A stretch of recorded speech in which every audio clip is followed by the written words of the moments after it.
Hey there, gorgeous gays! Version 2 here with Final Fantasy VII Rebirth. Today, Red is taking on a trial. Well, Nanaki. I was trying to remember his name and then I stuttered on my words. Nanaki, Red. He is about to take a trial to become the Watcher of the Veil. Curious where the story is going to, like, go with the Cosmic Canyon. Again, if you saw the last episode, you know I am quite fond of this place. I quite like it, but I'm definitely curious where they're gonna go in terms of like the story as we leave here. The game has a very particular thing as we go to every city, every village that we go to, where there is some form of like the people. Well, we go into a place, we learn about it, and learn what's up with it. And then as we get ready to leave, we end up speaking with, not necessarily like the leaders of the city, it can just be like, it's people who are representative of the place. And there is some form of acknowledgement of the faults that it's been going through, or the tribulations that it's going to go through. Like, think about how, like, one of the last things we do when we live in Gaga is talk to Cisne, in terms of just, like, well, back on Garga's future. Think about, speaking of Broden, and how, like, he exists in Calm as an innkeep, but he's, like, mad at Calm because of what Calm represents in terms of taking away the stuff from him. We're going through, obviously, Lower Junon and everything like that. It's another one of the reasons why freaking, Upper Junon doesn't work, is because we don't even have any. Like, I guess our exit to that is the like, we do have that, but it's with the soldiers, so it's not, like, I guess it kind of represents, like, the soldiers that Cloud's leading, it kind of represents that. Because, yeah, like, where they're going, this is what I'm really curious about, is, like, where, the viewpoint and the ideas of all the people in Cosmo Canyon.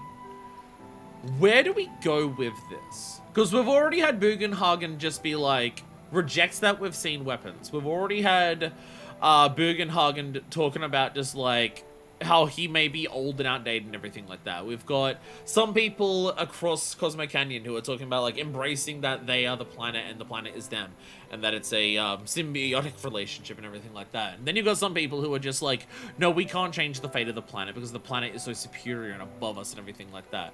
And then obviously you've got all of the yuppies. You've got all of the yuppies who are having to come through the town to go on their namaste through the town. So they can feel a bit better about going back and working for the thing that's killing the planet. Cause like, no, I'm enlightened. No, I'm enlightened. I went to the Mecca, and like it was like, so like I'm a changed person now. But they say as they're like helping install another reactor. So it's like, will there be like, is there a reflection in terms of just like the role of just because at this point I don't know like exactly how the game is viewing something like that. Like, is the viewpoint like, because there's the very obvious in terms of just like, these are people who are doing this so they can feel better about themselves. How much they actually go back and adapt it to their actual lives is already been like jokes as being diminished in terms of like having that one guy who says that he's changed here and he's no longer going to like spit on the poor in public when he passes them or fucking whatever, right? But it's just like, so there is that obvious like, I don't know if exploitation is the correct word. I don't know if like appropriation's the right word. I don't know. None of those feel like the exact right word in terms of what the people who are here, like, visiting as tourists are doing with this place.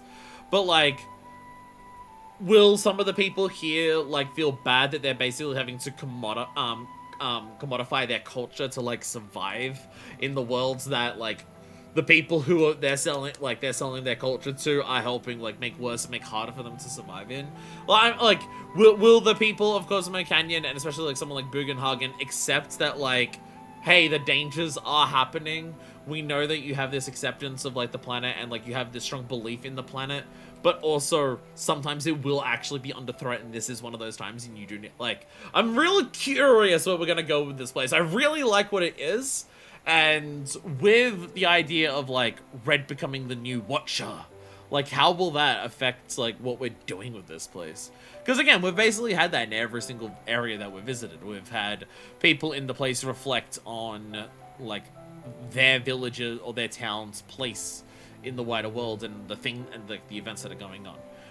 And also, I'm just, like, really curious in terms of, like, how this will affect Red. Who, speaking of, by the way, we should probably put in the party. It's probably kind of a dick move if we don't have him as, like, one of our party members. So let's get a Red in there. However, it's gonna become some giant cosmic baby or whatever happened in Drakengard. Well, it depends on which ending you go for, I guess. There we go. Fuck it, animal party, let's go. Did I finish learning the thing for... No, oh look, yeah, I have to have Kate because Kate got the crystal megaphone. Right, this is the summon thing. There we go. Cosmic Canyon is just a really neat place. It's different from everywhere else and shows new sides of the setting. Oh no, I love Cosmic Canyon for all those things, but like, not necessarily problems of Cosmic Canyon, but in terms of just like, the way that Bugenhagen's already talked, I don't know if Bugenhagen has like, it feels like it's something that's in his mind, but he hasn't quite come to accept in terms of like, what is Cosmic Canyon's, and like their science and like their views. Like, what's its place in the world in terms of, like, what's happening with it now? Well, it's not like Cosmic Canyon needs to, like, change itself or anything like that. Shall we begin? But I'm curious, I'm very curious where we go with this. Undertake the trial? Hell yeah. Off we go. Alright. I was about to say, you look like you're going over that way. I'm assuming we're at this giant door with a glow block. Oh, hell yeah, we're entering a vault. Jesus Christ, Bugenhagen, you should have warned. I didn't think that was going to open that way, and it opened really fast. Bugenhagen. Follow the cave where it leads. Give us a warning so the vault door doesn't smack us in the face. Jesus. It's like when you get into your friend's car, like your really rich friend cars, and he forgets to tell you that it has fucking seagull doors, and then you're standing there waiting for it, and he just opens it, and it goes bang, and it hits you. But like, with a fucking with a 1 ton fucking metal thing that feels like it's flipped on a hinge. Jesus, Bugenhagen. Was that the first step of the trial? Maybe that was the first step of the trial. Maybe Red had to like be aware of how that was gonna open and be able to like intuit it, so we had to dodge it. Told you anything about his parents yet? Dad's a dick. They were watchers, both of them, but they couldn't have been any more different. When our village came under attack, my mother fought with courage, with honor. She faced the enemy and laid down her life to save us. My father, though, he turned tail and ran. He was a coward. So then, you still haven't forgiven him? Why would I? Oh, I see. Well, you passed the vault door test so far, but you did fail the forgiving your dad test. So we're 1 for 2. Overall, you just need a passing grade. You'll be fine. From this point onward, only 2 may proceed. He who shall undertake the trial and his observer. Who's gonna observe? I'll do it.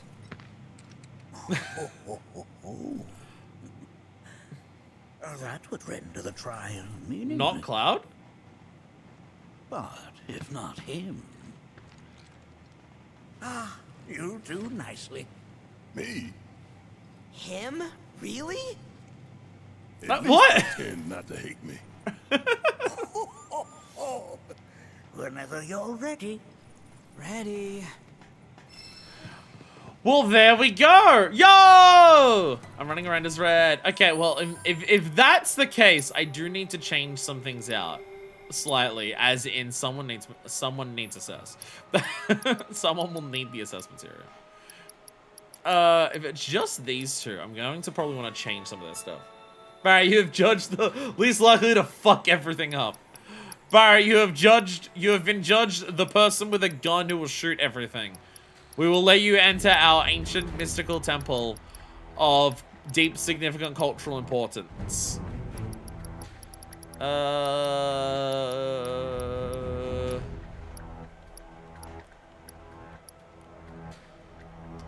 Fuck, I'm just gonna swap that for the assess. Fuck it. I don't want to think anymore. Disempowerment. I do have that. Do I want something else instead? Do I want something instead of disempowerment? I haven't really tested it. I don't know how like good it is. Might keep it on there. With only 2 of us, we won't have as much time to like heal and shit. Oh yeah, I swapped out Kate to have this. By the way, not that I want to make a point of it, but I'm kidding. I absolutely do. So I'm gonna say it once again. The game has this is our shop, by the way. This is our shop, by the way. That's our shop. I don't think there's anything here that's like. Why would this thing have cards? People have cards, not random things like this. But yeah, as I will make another point. As I'm making it look like where I live. I will make another point of it because lol, funny to me. It is now seemingly a consistent trend of the game. Of what was one of the last things that happened in the last episode? Kate got a new weapon with a new skill, and we're immediately playing as other characters. I know we'll eventually play as Kate, but I do want like. Why not give like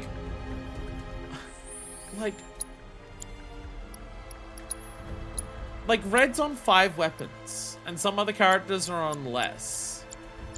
You couldn't have given us like Red's 5th weapon then instead of Kate's and like just put him in a different order so we get like, oh, here's a brand new weapon for Red and now you're going to primarily play as him.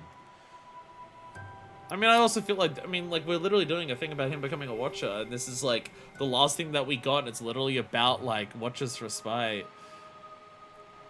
I mean, it's about healing a big party, and when only having one other person may not be as useful. But again, this is like, can we not, like, stop the order of some of the weapons around so I don't keep getting weapons literally the moment that I can't use the character the weapons for? Like, I'd like to experiment with the things that the game gives. Planet upon you. And then the game keeps saying, but later, though. These caves can be perilous, even for seasoned watchers. Be careful. Oh, we'll be fine. I have 2 characters who I'm totally the best at playing. I've played so much Red in this game. I totally don't have Red as a side character who I switch to when he feels ATP and Vengeance Cage naturally, because I'm bad at doing it myself. I don't know what he's talking Make about. sure that you are well prepared. I guess with 2 characters, if I actually play as Red, the enemies are now more likely to actually attack me, so I can actually block attacks. My back? Yep. Burning holes in you right now. Oh, you joining? Oh, you are joining. So we gotta get in the habit of calling him Nanaki. What is this?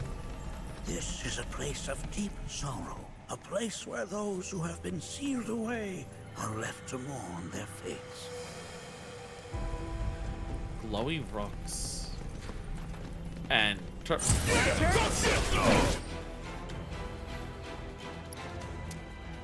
you look a little different.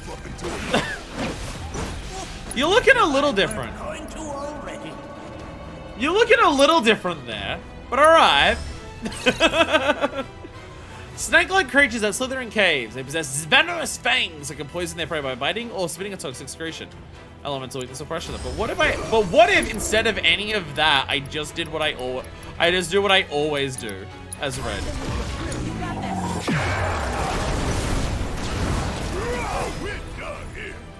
Yeah, it still works. Yeah, it still works. Hell yeah. Hell yeah. Now dawning on me that we've actually had a section of the game that was Red and Barrett, didn't we? That they were in the Mithril Mines together. I wonder if we'll get more Mithril in this Look here. than the actual Mithril Mines. Such walls should be well within your power to climb. Ooh! Approach glowing surfaces and use left stick to scamper along walls. Stop moving or press circle to drop, but to remember to watch where you land. Oh, okay, so if you stop moving, you will just fall. Yeah, you actually need momentum. You actually need to keep the momentum. Okay, I like that. I like that. Like, you gotta work out where you're going, and you don't really have time to like necessarily stop and think. You just gotta go. I like that. Whee! Boom, boom, boom. Whoa, whoa, camera. I'm now realizing it actually tilts the camera to like follow where you're going. I was very confused. I was like, what's going on? Oh, it's still on the camera. Oh, being clever. Being clever and cheeky. Oh. Okay, so you can keep running into the same wall and it will count. Hell yeah. Woo, whoa, whoa. Hell yeah. Hell yeah. So am I helping you get over or am I just going over myself? How are you joining me? How do I help you? Oh, you just, okay. You just went over. Oh, but there's parts up there. Can I go up this way? This place is giving me the creeps. Your discomfort is only natural. A fierce battle was waged here. And even after 45 years, scars remain fresh. What? You're saying the Gi managed to make it all the way up here? Okay, somebody fill me in. Who are the Gi? The tribe knows a very few people outside of the Veil. The rest you will learn in due time. Of that you can be certain. Okay, I had so See. I had a question of okay, so the place got attacked. Who attacked them? Was it Shinra? The Gi. We've seen that word before. Wasn't that one of the Chocobo armors that I got? Wasn't that a Chocobo armor that I got earlier? Jesus Christ. Oh my god. Y'all are fucked up looking. I like you. It was. Oh. I have so many questions about who the fucking Gi are. Stinger! Quadrupedal arthropods that scurry around caves. They stabilize themselves by plunging their hind legs into the ground, allowing to unleash devastating attacks. Fireball blade would ruin the shit out of you. It'd be very funny.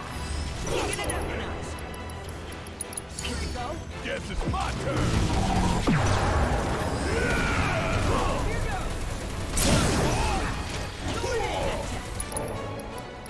Go bring it home.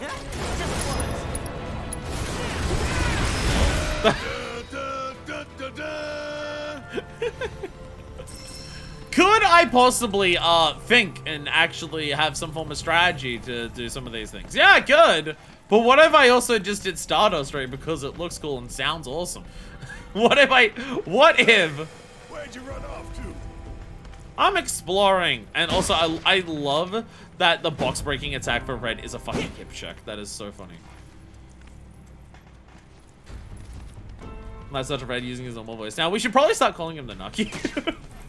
we should probably start calling him Nanaki.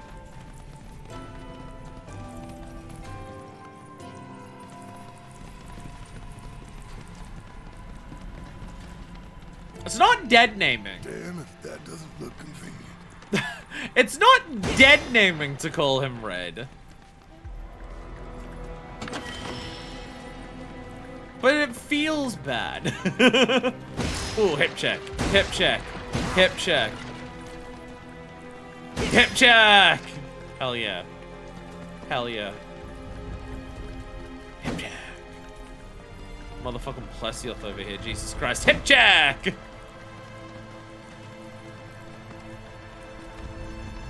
Does he literally have to call him that when you first met?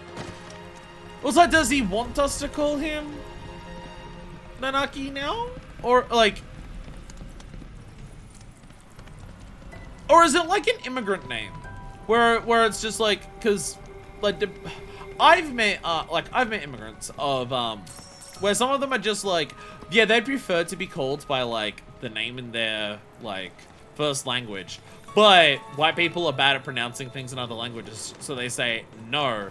But then I've met some where they're just like, no, that like the name for my first language, that's a name that like family calls me, because like in like that name means something particular to me being an immigrant, so therefore I don't want just like everybody calling me by that name. I only want my family to call me by that name, or like people who are from my original country. Because I've met immigrants of both mindsets. And and obviously I can't say whether they're right or wrong or anything like that. I mean, it's really down to like your personal interactions and everything like that. But I don't know like which way those it applies to Red specifically. It's a code name, like how Link is also called Zelda. My chat has been I swear to God, for like the last month straight, my chat has consistently been funnier than I am. It's getting concerning. It's getting concerning. Consistently, the funniest jokes that are said in every single one of my streams for the last while have been from chat. Time to get serious. Take him. Yeah!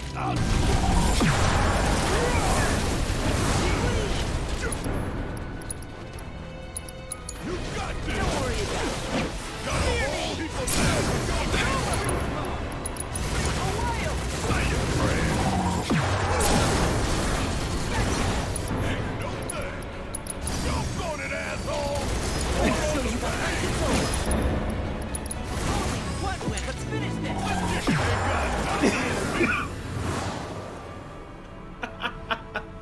Okay, I'm now realizing these two together are kind of funny. Oh, Jesus. How was Red building so much ATB there? Does Red doing Stardust Ray, does that like build ATB when that attack connects? Because I swear to God, I'd go to him, do Stardust Ray, and switch off of him, and then like a second and a half later, he'd be back to having full fucking ATB. ATB boost material. No, I was using that to like at the beginning to do the initial burst. But then then Red was getting another 2 to do the next one immediately. Well, I'm doing ATB boost at the beginning because he's also got the scarf. So he starts with 1, I immediately do that to 2, so he immediately goes bam. Whee! So we had a lot of things like in crossover. Oh. Here, you know. A lot of crossovers I usually go with Red 13 for him, probably just to hide his real name. Yeah, I can understand that. I can understand it's just like, we don't want to spoil this character's real name in the city. I can understand that. I can understand that.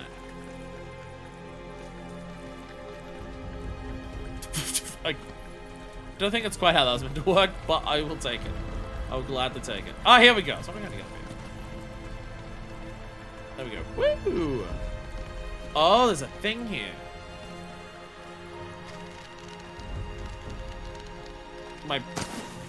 Oh! Yeah! I am awesome. This cave, by the way, this cave, fucking gorgeous. Fucking gorgeous. We aesthetically have so much shit going on in this cave at once. That doesn't look convenient. We have like the old ruin architecture of all of like the clearly like built stone slabbing around, but you also have a lot of the natural cave environment to it. But then you've got like the green walls that we can climb, which are also just very aesthetically pretty and help lean into like the supernatural vibes of the cave, while also having like the blue speckled dots everywhere to help amplify that even further. Fucking like top 10 prettiest caves I've seen in a game. We just need some water for some of this to reflect off of it, and it'll get pretty fucking high up there.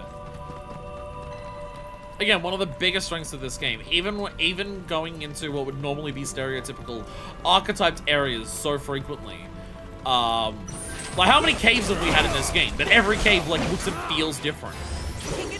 Like, we've had a lot of caves in the game, and none of them feel the same, and none of them feel like what caves feel like in other video games. They all feel, like, cool and unique. It's so good. It's so good.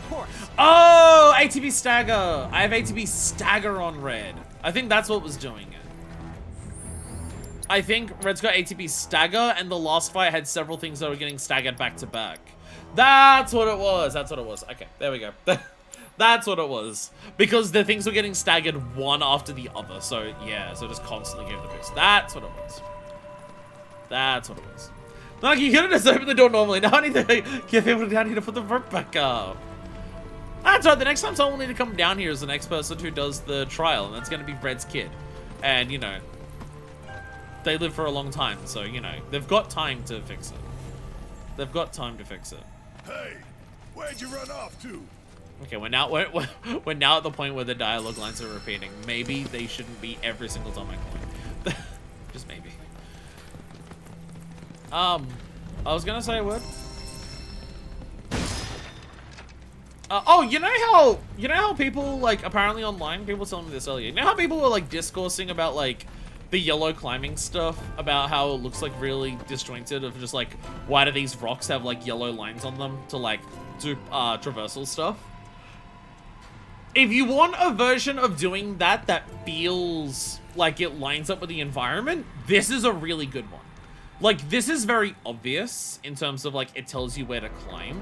But because we're specifically in a spooky, weird-ass fucking cave, having a lot of the walls just be this odd green texture is really nice. And also just the way that it's put on there, it kind of looks like whatever's behind this wall is meant to be green, and just, like, the rock covering is slowly breaking. As long as blundering on the yellow paint. Now, I'm not saying I particularly care. I agree with the idea that you can make it, like, look not as specifically different, but also, I don't particularly care. But if you want to talk about how do you do the yellow paint idea, but you make it blend in with the environment more in terms of, like, look more natural, like it's supposed to be there like that, I think this works really well. Because this is meant to be a mystic cave of just, like, ancient magics and stuff like that. These walls help with that vibe, and also a gameplay thing. Also, seeing the thing, like, these are all arrows here. So which side was firing this? Woke pain is ruining video games. It's just, out of all the stuff that can ruin immersion in a video game, I don't think paint is one of the high up ones. I don't think paint is one of the high up ones. Well, I've been making jokes about it the entire game in terms of Uncharted sections. But, like, so where the yellow paint feels, like, natural for the environment is when it's on, like, man-made structures. If any, like metal or railings or like, again, any man-made structure, you put yellow paint on there, and it's just like, yeah, that's like what we fucking do. We mark shit. We mark shit with yellow paint all the fucking time, like, as humans. It's when it's on, like, other shit. I get all these items and I don't fucking look at them, and that's, like, the first time I've noticed it, what item I've actually gotten. Celestial Bangle. Dare I ask? Yo, this has 6! We found one with 6! Let's go! We found one with 6! Just, like, naturally. Mystical Bangle that evokes the boundless majesty and wisdom of the heavens. And it comes with a lot of defense. Let's go! Okay, so I can move my HP up material, because, yeah. I normally have HP up after... Yes, I do. So I can now move my HP up over to here. Bam! What should my 6 materia be that I put onto every single character? So I don't have to, like, think about 12 materia slots for every character, and I only need to think about 6. Because I'm not bothered to, like, have every character have unique armor. Because we have Steadfast and Precision and HP up. Do I just go for MP up? Do I just go MP up? Something I don't hit when you get with more materia slots. It's just materia slots are so tasty. I want to put them in my mouth. Babe, let me... I'm not going to finish that sentence, actually. You know what? I've actually changed my mind. I'm not going to say that sentence.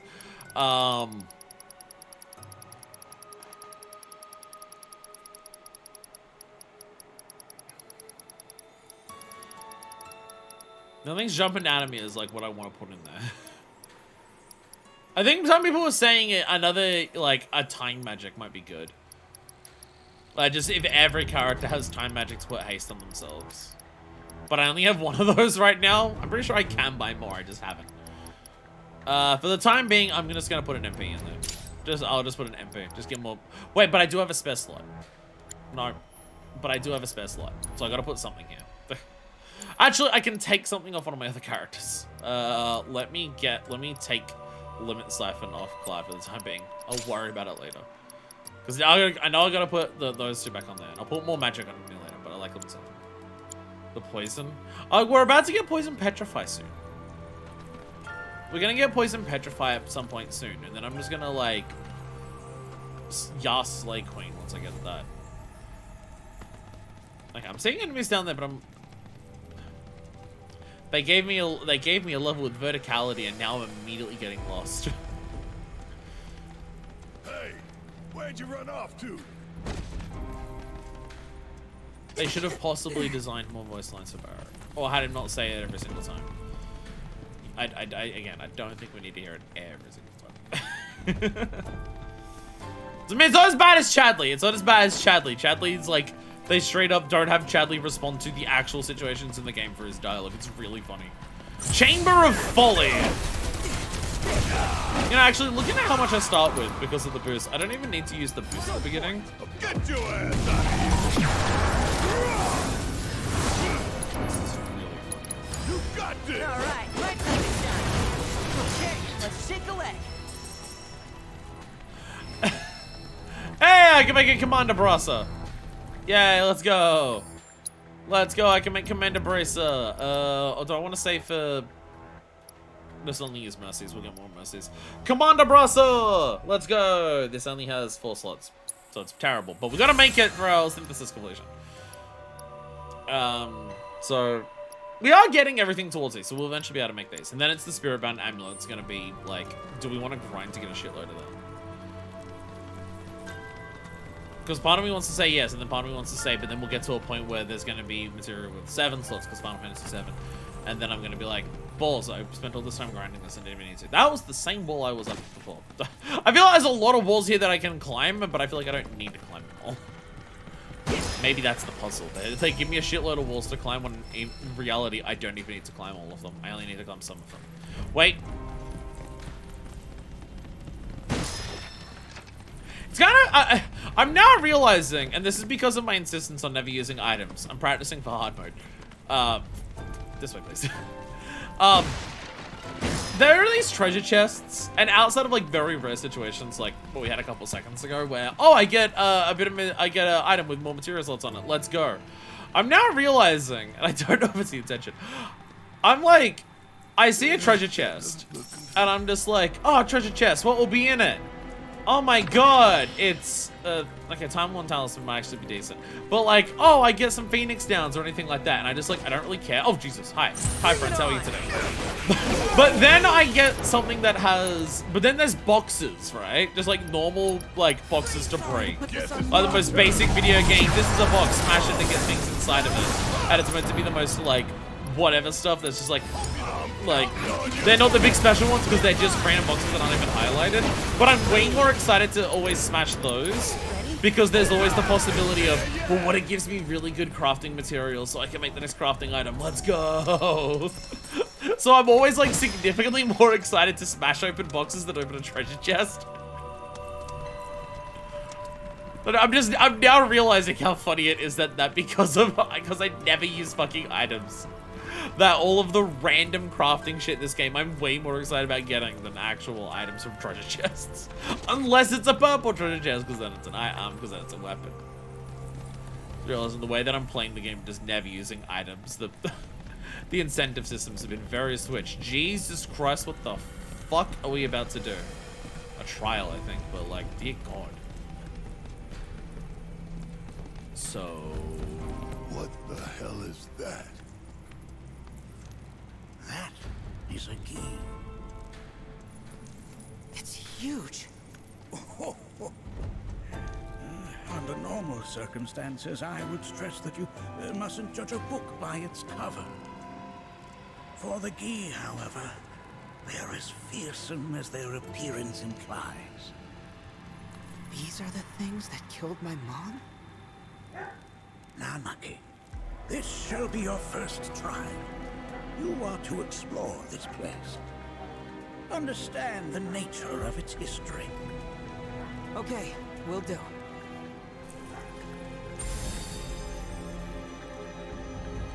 Seek the relic of our past. Carry it forth and bring the truth to light.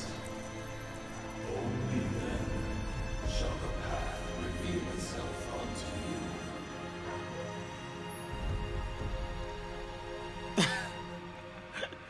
I can grab stuff with my mouth. Initiating combat will also go to automatically drop L down. Grab the Gi artifacts, scatter around the cabin, and ask Bugenhagen to inspect them. Alright, you just keep your ley lines open. I gotta say, for going through so much of the game, just being like, Red clearly has more going on with him than, you know, Lab Rat Dog. Oh, Jesus. They're their weapons and everything. The fact that we start being like, oh, by the way, we're finally getting to a point where we reach his backstory. And it's immediately all fucking in on his on like, by the way, the backstory is like this deep.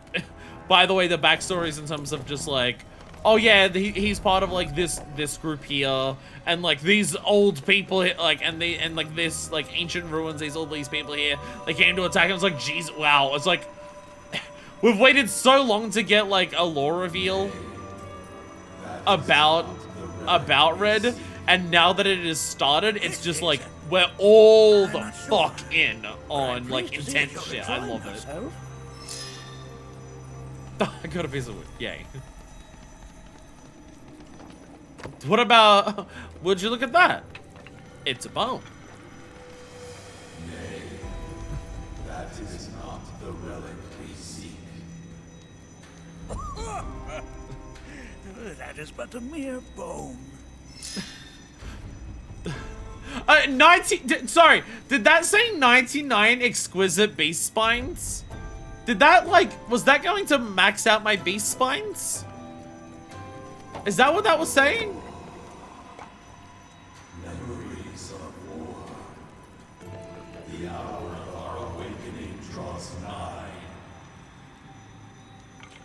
Okay, wait there. I want to pick up some other things. I must explore everything. Now that I know that if we grab the other shit, it's also just like free items. Oh, hey, materia! I can see this is materia.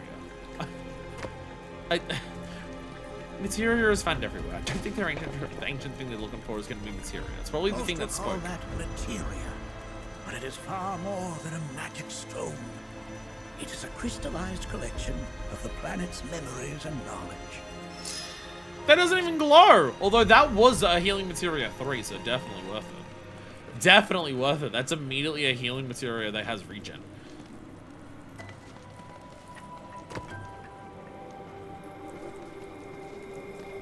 So immediately badass as shit. Ah, yes, an armament of the vein. The carvings on its hilt should look familiar.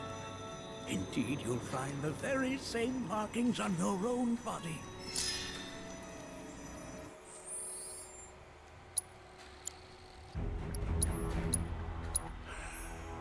Wow! Okay! Exploration is worth it! They actually hit a whole ass fucking weapon there. Okay. Okay, so they did give me a weapon. They did give me a weapon that has to do with Watcher! Hey, they did it! They did do it! They did do it! They did give Red a weapon that has to do with Watcher immediately as we go into the Red section. Just, you had to find it. Wow. The fact that they're willing to hide an item by just being a little thing like that, that is badass. Identified collar once worn by Watchers of the Veil.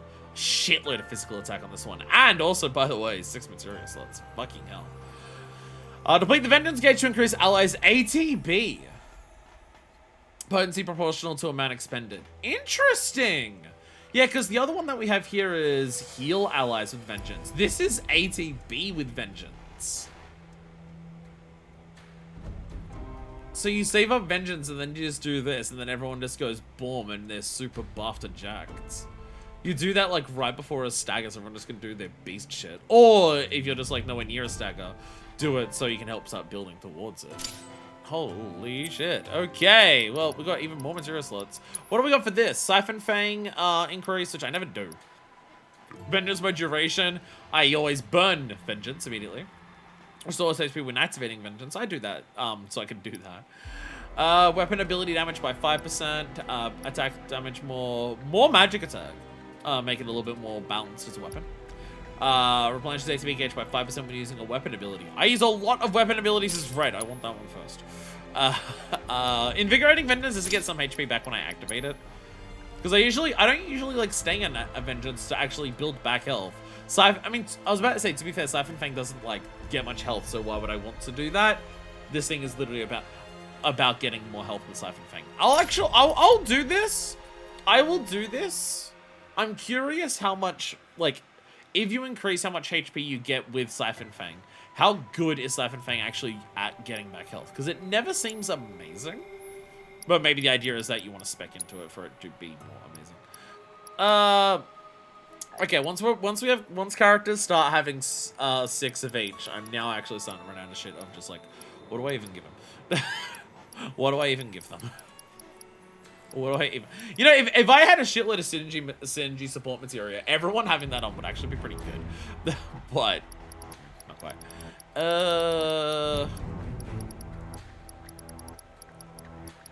VII spirits.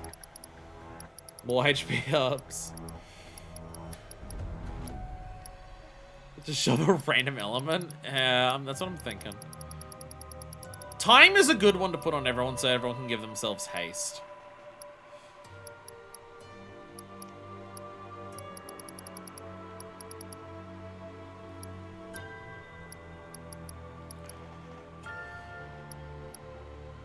I'm gonna put on Petrify because it's funny. I'm gonna put on Petrify because it's funny for the time being. I like Petrify. I like Petrify. Okay. And so, as we have learned, exploring absolutely everywhere, very important, because fucking Christ, they hid a weapon in this room in just a random thing that you can find. Okay, what is this? What's this one now? Nay, that is not the relic we seek. Oh. Oh, sorry. I haven't slept well of late. Hey, Crimsonite Crystal! We need those to craft our thing, so I will take it. Whee! No. Nothing up here. Oh, but there's a further thing up. Oh, it goes even further up. Ooh! A remnant of our struggles, of our desires. So that's an important one. No, no, no! I wanted to grab the other one! Get rid of that thing. I wanted to grab the other one, but it auto-walked me when I got really close.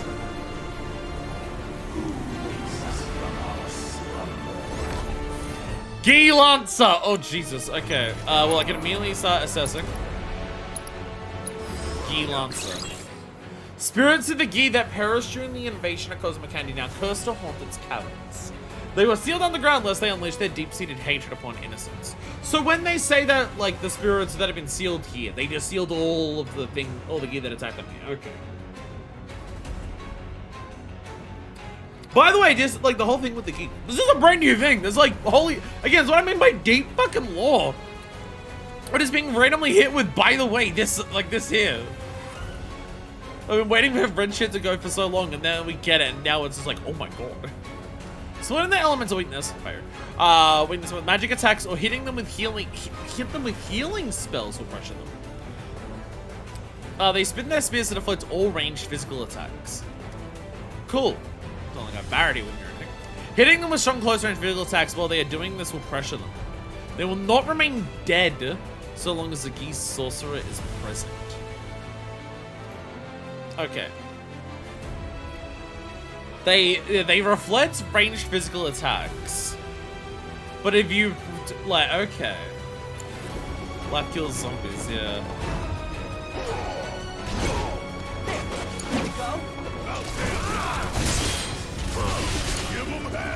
Ah! Oh. Oh, okay, okay, you wanna like, okay. Go for it. Guess it's my turn.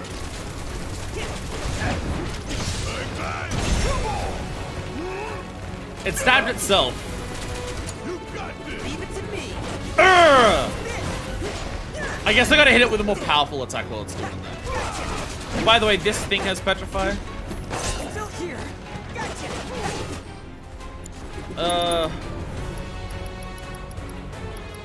So if I just did a wildfire like this.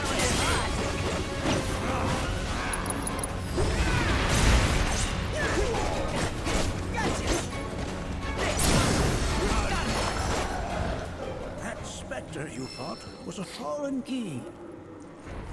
The things that were meant to Even in pressure it death, weren't pressuring it. Their I'm confused. lingering enmity manifests as such. They who wander in search of retribution. That's kind of pathetic. Do not be so quick to denigrate your enemies, nor make light of their plight. Consider this statue. It has been placed in this chamber for a reason. Handle it with the utmost care. I will. Deliver unto us the remnants of our past.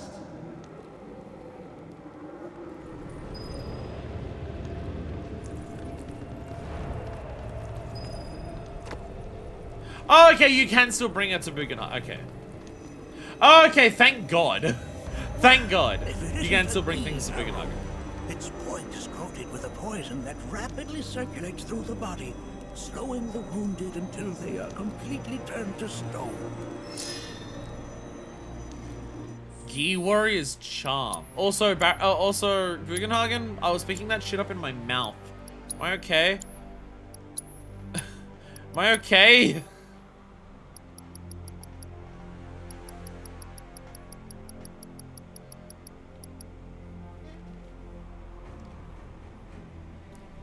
That's fucking huge. Holy shit. Charm was worn by a Gi champion that served as a constant reminder of the righteousness of their cause. 10% increase on limit, just always? The shit that's in the folio upgrade is like, under certain conditions, increase it by 5.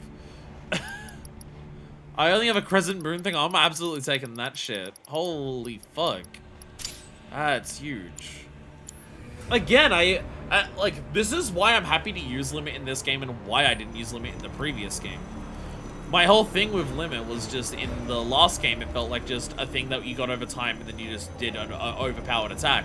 Where in this game, limit is like a mechanically involved system that you that you can actively focus on and have different ideas about it. So it's something that you can actively do. Like, limit is so much better in this game because it has things that you can do to actively interact with the build-up and the use of it. Even needing to be like, oh, you want to use a more powerful one, you got to do the synergy thing first in battle. It's just like, and again, in the previous game, it was just like, yeah, you can do the more powerful one once you unlock it, and then you just only ever use the more powerful one. That's it. You just do that forever. It's so much more mechanically interesting in this game, and I'm really happy with it. Well, Attack me. Well, not with that.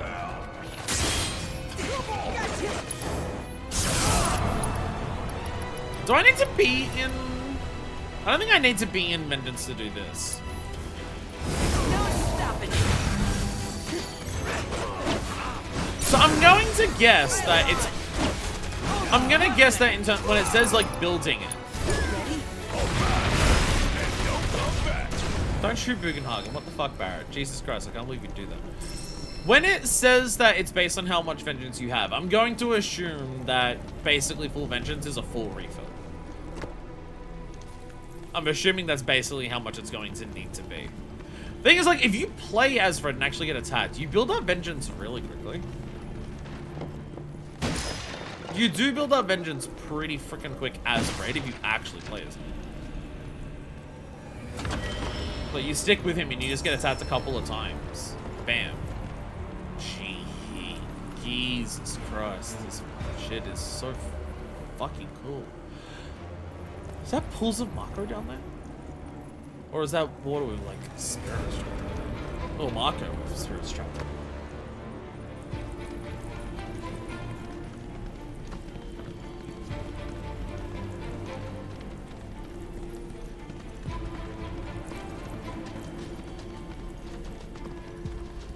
I gotta say, ever since we got to Cosmo Canyon, and now that we're doing like a unique dungeon in Cosmo Canyon, this game has sucked and fucked me silly style ever since. Altars? Looks like a fireplace for a reactor. Let's get to work. Interesting, because my first thought was, are we gonna make it out of this place alive? Its decor is indeed the opposite of inviting. These look like the statue I picked up. If there is a reason for everything, then one could argue that everything has no reason. Regardless, you know what you must do, don't you? Deliver up to us the remnants of our past. This is the most dungeony, like, video game ass dungeon that we've gotten in the game so far, and I fucking love it. I love it. I am super down. I am super fucking down for this.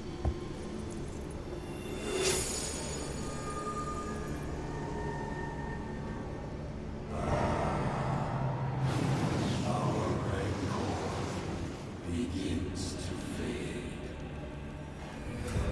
Marlene, Daddy loves you. That it? Tower of Annoying Puzzle. Not in the least.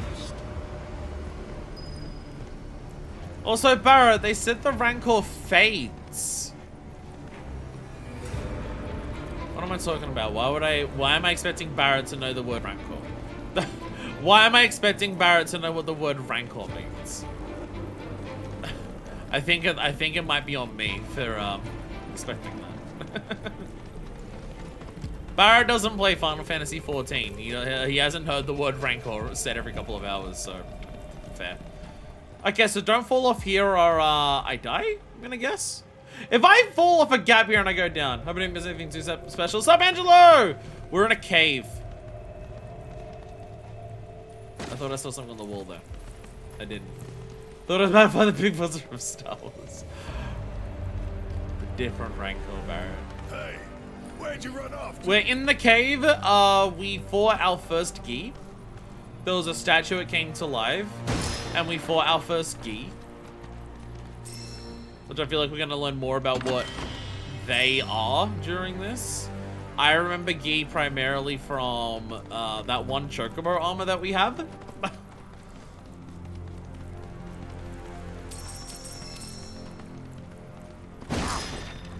And also, someone came down here and placed a bunch of boxes, and I'm destroying their prize box collection. And I'm getting crafting materials. I probably don't need to explain that specifically what I've been doing today. Fortification material! I'll take it. Okay, no, this is just water I can swim in. I guess it is just if I fall off there. Okay. No, it is just water. It is just water. Whee! I know people said they didn't like the dungeons in Remake, and people are just like, yeah, the level design in the dungeons in Remake is boring and it's bad. And I'm just over here just being like, I had fun with them. Are these things just gonna come to life and like, as we go through this shit? I should go try to get a glass of water. It's alright, I have a can of Pasito here, so I'm doing okay in that regard. But it's only a can, I'll need some water at some point. Okay, probably don't want to fall down that far. Aha! I knew there was a reason for me to come over here. Found another statue. I feel like I'm gonna get attacked. Anyone else get the vibe that I'm gonna be attacked by this thing as I walk past it? Damn! The villain? Yes. Close. We may have our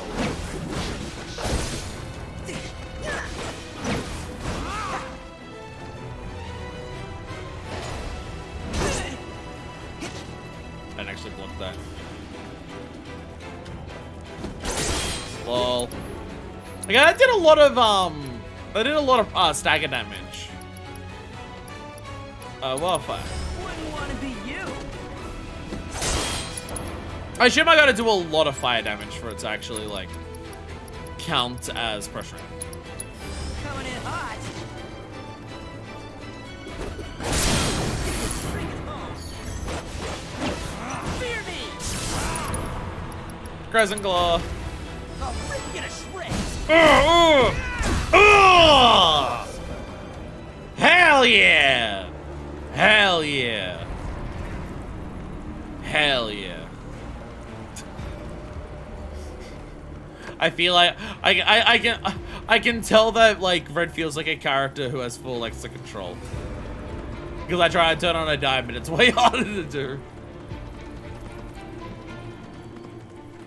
Look what I got! Yeah! I got the statue. Hell yeah. I'm so good at getting statues. I'm so good at getting statues. They call me the statue getter person. They're really uncreative. They're really uncreative with names.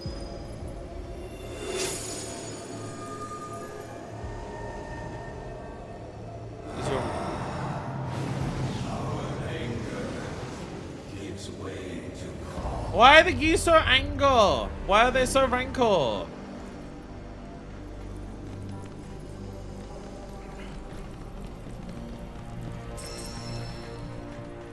In the wise word of wherever it came from, you mad bro. Am I missing any pathways yet? Yes, I am. Okay. Wait, that's the pathway that continues. But I'm missing this little section over here. Looking at this to me like, is there like places that I haven't been? This little plant doesn't do anything for me. No, I haven't been everywhere.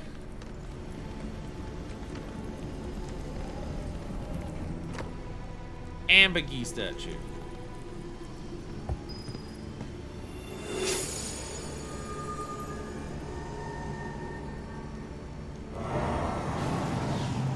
Our sadness sinks beneath stone.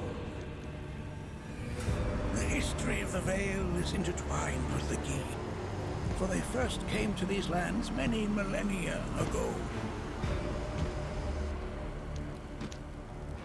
This sanctuary is proof of their persistence, for it was built to ensure that they never escaped. So this is as old as the Cetra then. If they were sealed away thousands of years ago, how'd they break So out this and is as attack old the as the Vale? Cetra. That I cannot answer. Only the Gi themselves could. But enough about them. You are here to learn about yourself, Nanaki. So this isn't just, oh, some culture was existed here and they fight here. If this Vale is serves millennia as a ago. boundary between our world and that of the Gi. Separate It was world. vital to them in their plans. Were the Gi to seize control of it, the canyon would be doomed. And the people. When the Gi moved against us yet again, a certain watcher recalled this vulnerability. Huh? Since time was of the essence, he entered the cave without reinforcements. As he had feared, it was teeming with Gi, ready to descend upon the village. Determined to protect the Vale, he pounced from one foe to the next, felling all who dared oppose him. Hold on. If there was a watcher who single-handedly saved the canyon, how come I've never heard of them? It's his dad. For now, you should focus on your own struggles with the Gi. Their malice grows more potent. He thought his dad ran away, but his dad like ran down here to like stop the full force coming in. Also, have I mentioned that this cave is fucking gorgeous? Ooh, big spiky rocks. This reminds me of Cowboy Girl.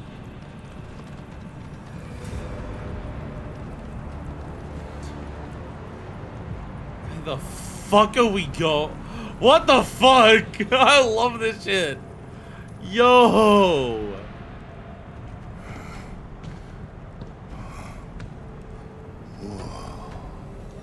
It's definitely got ambiance. Do not allow fear to take hold of your heart. You are your own master, Nanaki. You and no one else. Never forget that. Look to the crevasse and the gates beyond. Pass through all to complete your trial. But that's easier said than done. So why is us coming down here now fine? Like, if this is the thing that the Gi try to break out of to attack the canyon, how come it's chill for us to come down here now? I feel like we're accidentally letting them loose. Are you the real Bugenhagen? Are you tricking us into letting them all loose? Now I'm worried about that.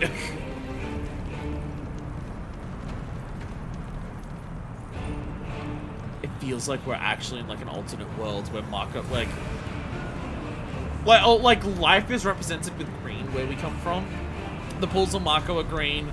These like little lingering spirits of like made of Mako are green. And now we're here where the Mako runs red and the spirits run red. But also some of that is like so ominously glowing.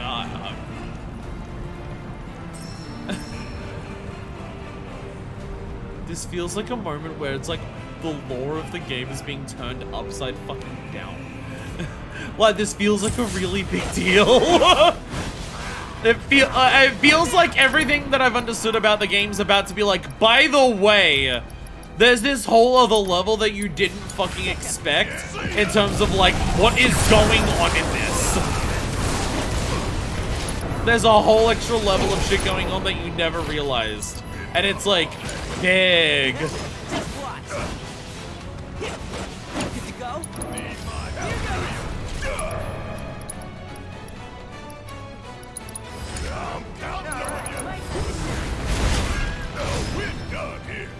Mountain 2 of Mountain 2 Code Red. The war of the gamers was intense. For some believe that Baja Blast was the one true Mountain Dew flavor, but the others of the Code Red tribe, they decried our Baja Blast. For they believed that it was wrong for gamers to have to go to a Taco Bell to get their... What's the word? What's the word?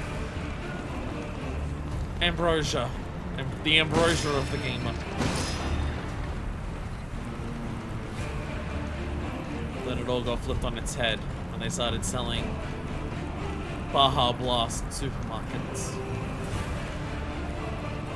Unless Code Red's also Taco Bell. No, not Taco Bell. Roulette! Okay, they roulette and just immediately do a thing at the start. They just roulette and immediately just by way we get a random spell. Why are these little kids in? Cursed beings that float in caves. They were once masked using Gi's rituals, but have since become possessed by their owner's overwhelming enmity. One side shows a pleasant smile, while the other shows a terrible anger. They become pressured when suggesting their opponent take a gamble. Hitting them with a powerful offensive ability at this time will spin the roulette, enhancing or enfeebling the assailant depending on which face it they land. Okay. So so the way to pressure them, they may get pressured or they may get buffed. Wow, okay. That's really cool. That's really interesting. Sorry, lead.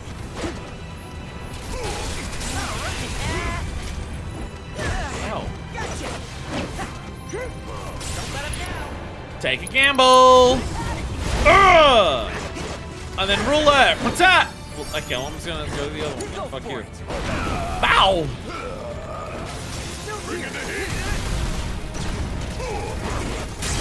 Oh, Jesus. What are they weak to? Ice.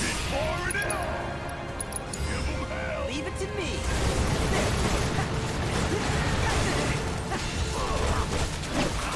Hey! Sorry. Last chance? Okay, so when they're about to die, they also have the ability to possibly come back to life? Seriously? Bruh. Still here. Oh, right. I forgot how that works.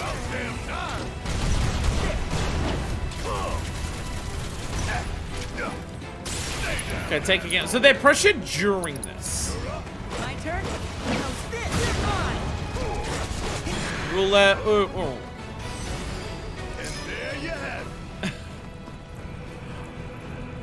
What a fascinating enemy. What a fascinating enemy.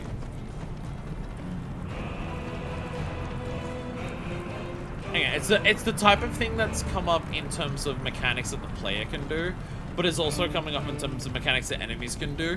I do appreciate how much that is like, no, this is not just a turn-based RPG. No, this is not just an action RPG. It is like a turn-based RPG. And there's just, it feels like there's a lot of mechanics that are like very atypical for what would be in a, like, action game like this, that are just here because, no, it's also like a turn-based RPG, and I feel like they implement it across the board, like, 90% of the time, it's fucking fantastic. You just get enemies that feel, like, unlike anything else that I've experienced in an action game, because they lean so heavily on RPG mechanics, as opposed to just, oh, you counter them perfectly by doing this and everything like that. It's so awesome. It's so awesome. I'm aware I'm saying this as someone who doesn't lean into those mechanics enough, but... Oh. But have you considered instead... Go ahead. Fuck, get absolutely... Get shit on. How do I wanna approach this? I wanna kill you first. So here's what I'm gonna do. Wait, I'm gonna block. Here's what I'm gonna do. I'm gonna Stardust Ray. Need my help. Because I wanna kill this thing. So I don't have to worry about it. Alright, perfect. There we go. Take a gamble, maximum fury. There we go, red. Are you into ice? You are into ice. But I'm now realizing, what if I just do shilling raw? Gotta love it.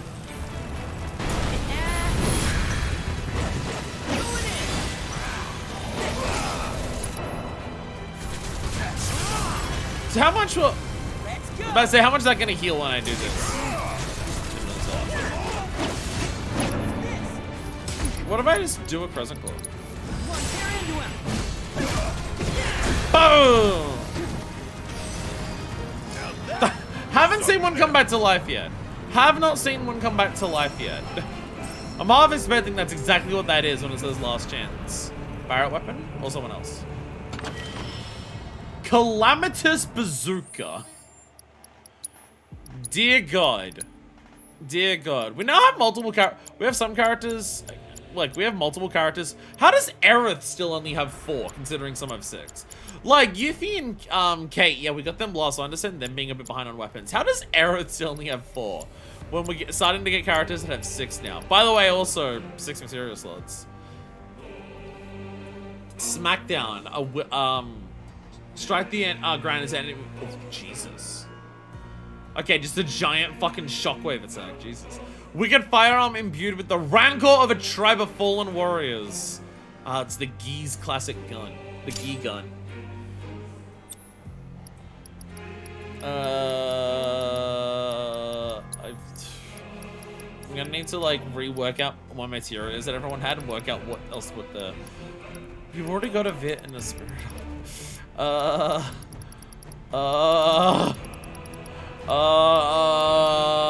Fire materia. What do you have here? You have disempowerment. Try that on a Gee next to my fire. Put on fire materia. Okay. It's very important to their culture. Afflicting overcharge, massive recharge, crits, attack. Cover HP when dealing damage to the unique abilities to a staggered enemy. Grows probably when a critical hit with a weapon ability by 10%. Well, massive recharge is always fun.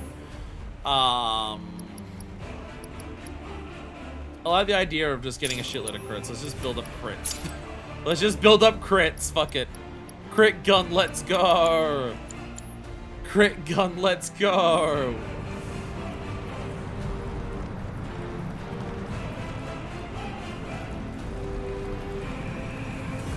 I'll be honest, I still can't kind of get over what we're doing, like, for the story of this game right now.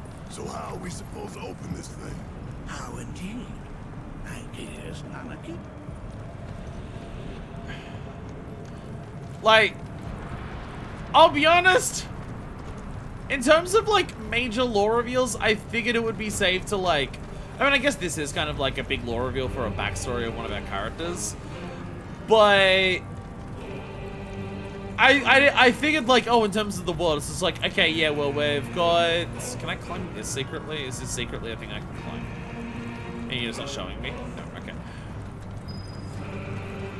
Try pulling the chain. Oh, can I pull the chain? Oh, I didn't realize that. I didn't realize I could pull the chain. I didn't realize I could pull the chain.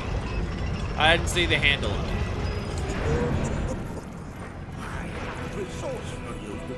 Oh, it's literally just that. Oh, I literally just had to work out that I pulled this.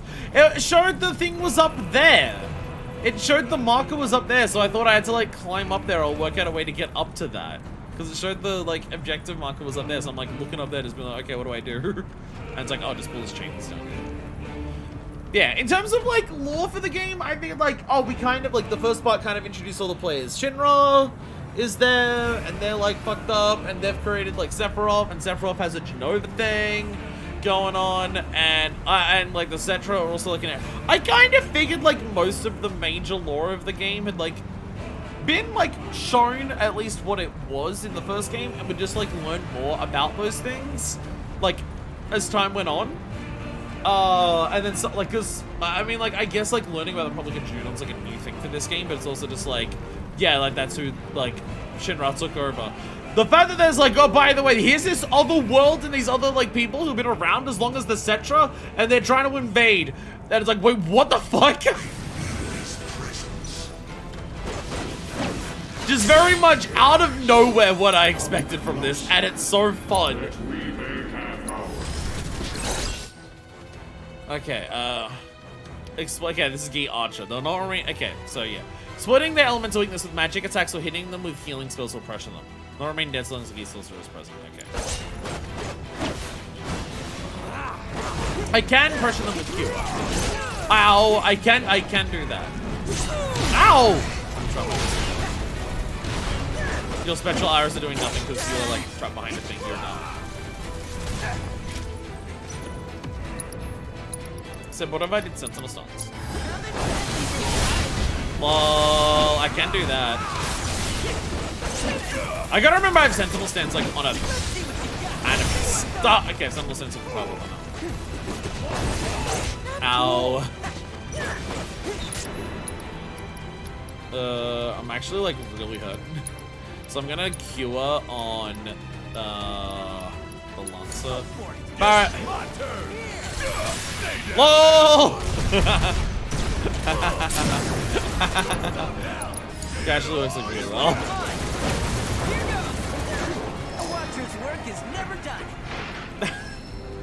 He's got like new, like his barks in combat are like the new voice, like his real voice, and he's got like new lines that he says. It's so fun. I was about to say, is that a new area? Yes, it is, because I see that it goes up to a gate that I haven't unlocked yet. Okay, so all the other methods of like trying to pressure them, it seems like it takes a like, oh, attack it when it's reflecting, or attack it with its weakness. It seems like those take a lot. Using Cure seems to be a really quick one. That seems to be the best at like pressuring them very quickly.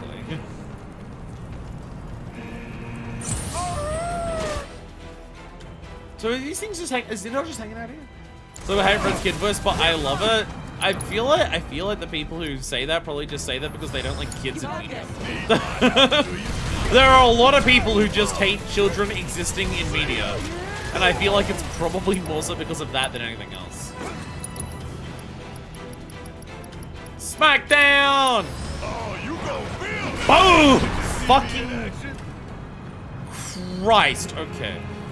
Wow. Okay, that that just killed it. That just killed it. No, I absolutely like it. I appreciate what it says about Red's character.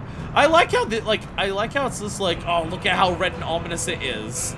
And I've got to like mentally remember, this isn't lava. I got to remember that this isn't lava. This is just water. It's just water going into a bit that's glowing red. I mean, I probably still don't want to swim in it. I don't know what red marker does, but you know. I keep looking at it thinking, oh, look at the lava. It's not lava. It's not lava. It's not lava falls. Stop thinking it's lava. It's not lava. You know, I'll be honest, I really thought like these chain pulling things, like they would have been oh, they auto pull back and you gotta like work out to keep it. No, you can spoil it. Don't spoil it. It's actually fine. The Marco makes you gay. This is what the frogs were drinking. This is what the frogs were drinking. 3 gold needles. That is appropriate because we're getting a lot of their animus thing. Definitely seems to be the petrification thing. See, why take the the quick path up when I can go up here and destroy some boxes? It's all good. Okay, I gotta actually get my thing.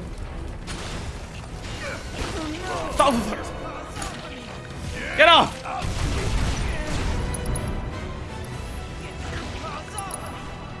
Smackdown!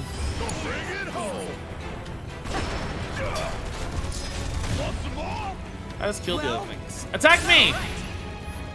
Attack me!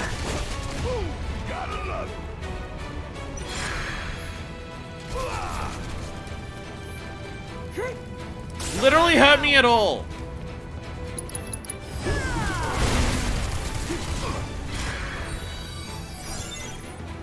Oh, you cast protect on me when I oh. Wait, is your roulette what you do to me? Hurt me! For fuck's sakes. I need literally just any amount of vengeance. I swear to God, enemies deliberately don't attack you when you play as red. Oh! Their last chance heals me as well? Wait, so when those enemies roulette, they're not buffing themselves, they buff you? Or do they buff both at the same time? But also, it's last chance, it's healed me when I stood there. They feel like an enemy that just buffs the shit out of you. Or I've been really lucky and I can potentially buff itself and it just hasn't been doing it and I just keep getting lucky. I guess the idea is like it has the happy face and the frowny face and which one like will do determine which one it does. I've just been lucky so far. But yeah, I swear to God, enemies deliberately don't attack you when you play as red. I'm trying to build up vengeance and enemies just refuse to attack me. No, broken fastener. Oh, I see. I see. Oh, I can move with, it's like the chicken thing. It's like the chicken thing where moving while you're holding something like this, the game's really bad at actually like letting you move. I have to tilt the analog stick really far over to the side. I was like slightly tilting it back in a direction to see these things would let you move. They don't, and they didn't. But you have to like hold it most of the way to the other side and then you start turning.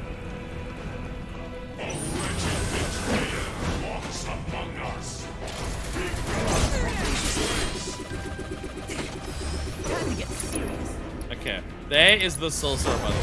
Who needs to die first? Exploiting elemental weakness, magic attacks, hitting with healing spells, pressure them. They evade all basic attacks and defense abilities. We become unable to do so while pressured, casting spells, or resurrecting fallen gear. Okay. Avoid everything, but not while pressured. Or casting spells. So you want to like wait for them to cast a spell. When you say basic things, so if I hit you with Q and now. If I hit you with Q and now. Ready? Alright! Bam! Perfect! Hey! Okay.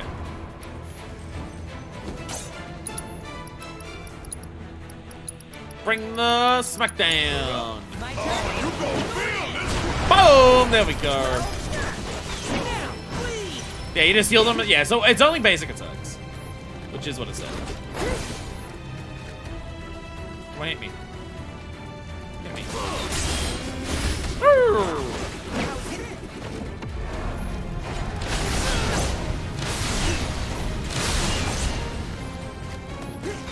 What builds Vengeance Gauge? I feel like I don't know. What builds Vengeance Gauge?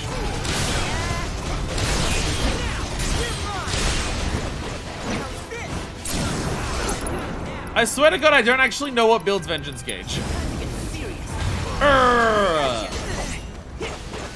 if I tag out? Let's do this! Get your ass out of here! Come on! Ow.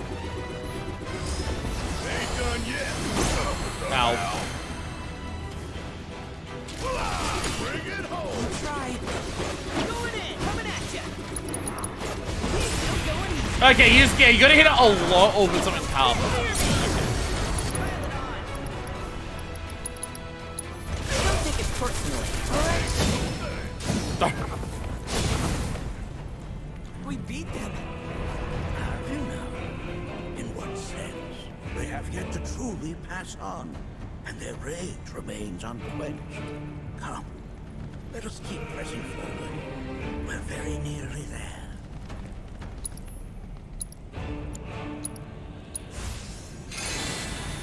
Yeah, what builds Vengeance Gauge? Because I swear I don't know anymore.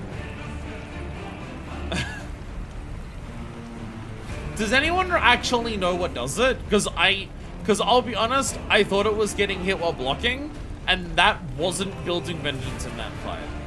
So I feel hi, by the way.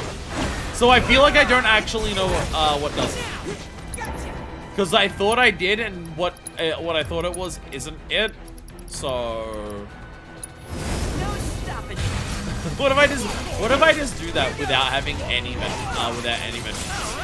I'm trying to learn it. I'm just trying to learn it.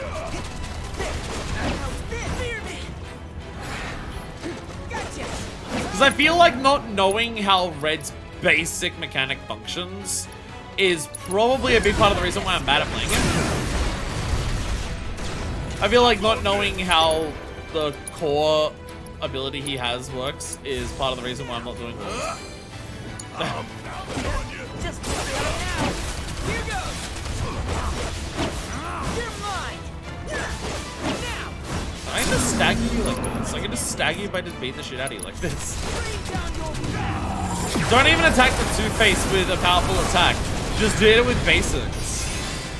And stand near it when it dies because it heals you because they're bros apparently. I'm gonna keep standing near them to do that, and then one of its last chances is gonna be like it blows up and kills you. Blocking and Sentinel Sense. Okay, so why wasn't the block building it then? Because I was blocking in that last battle and it wasn't building it. So I'm curious why. Because I was blocking attacks and it wasn't building it. Does it have to be a physical attack? Is that possibly part of it? Does it have to be a physical attack? Because I was blocking arrows from the archer and it wasn't building anything. Is that possibly it? It doesn't apply to ranged attacks, it has to be physical ones? I only got 2 legs here, you know.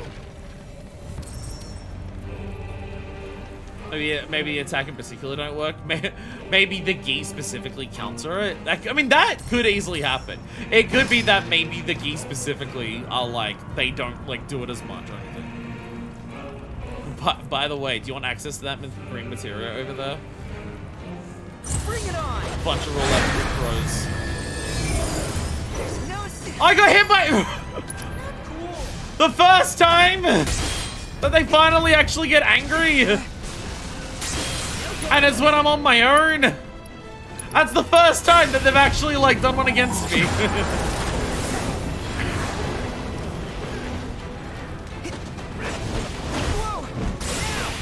Vengeance mode.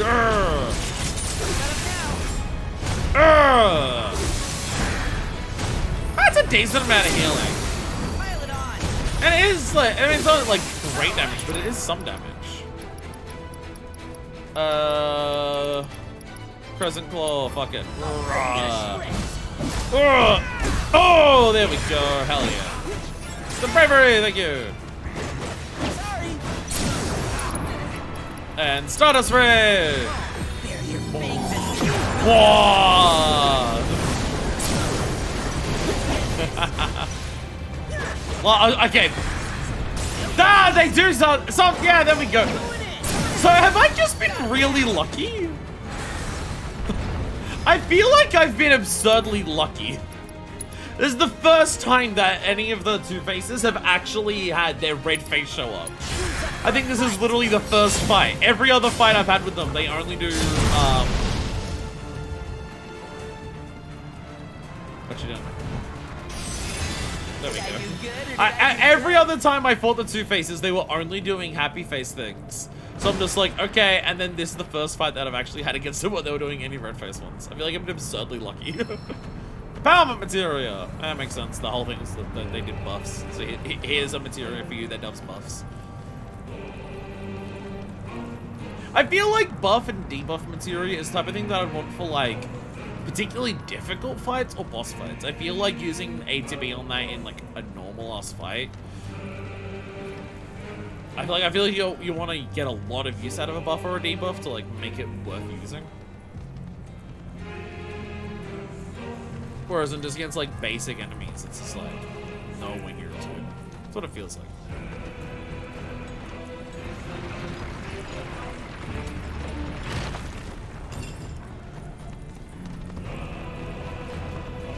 Oh, hip check. Like, look at all the Moogle medals I get. So, Where'd you run off? way more exciting to do all of that than this. Like, look, I got 5 sprigs of oregano. Oregano's like one of the most basic things. I can't even carry it anymore. But if I break open a box, I can get like. This reminds me of those altars. That one looks very evil. There is a similarity, yes.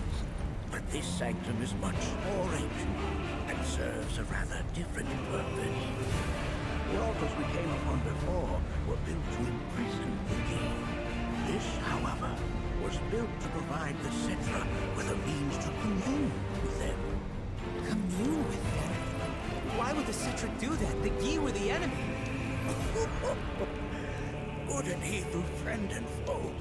Dichotomy is not set in stone, as mutable as the winds. But for now, Nanaki, let us concentrate on the matter at hand, clearing a path to the truth. Interesting. Okay. So yeah, straight up, by the way, when they say thousands of years ago, they do mean that yes, the Gi were like involved with the Cetra. Oh, there's a lot of really interesting shit going on here. I really like this. Ah, the bridge opens sideways. Bridge opens sideways this time. Don't go in the Gi water.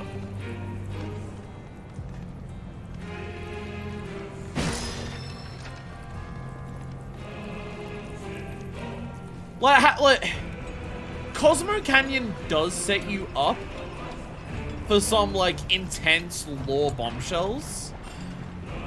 Because we kind of got, like, blocked by that. Like, a big part of us coming to Cosmo Canyon was we want to learn, right? And then, so we went to the original, like, we went with Bugenhagen up to his, like, study. He went, like, took us to the planetarium thing.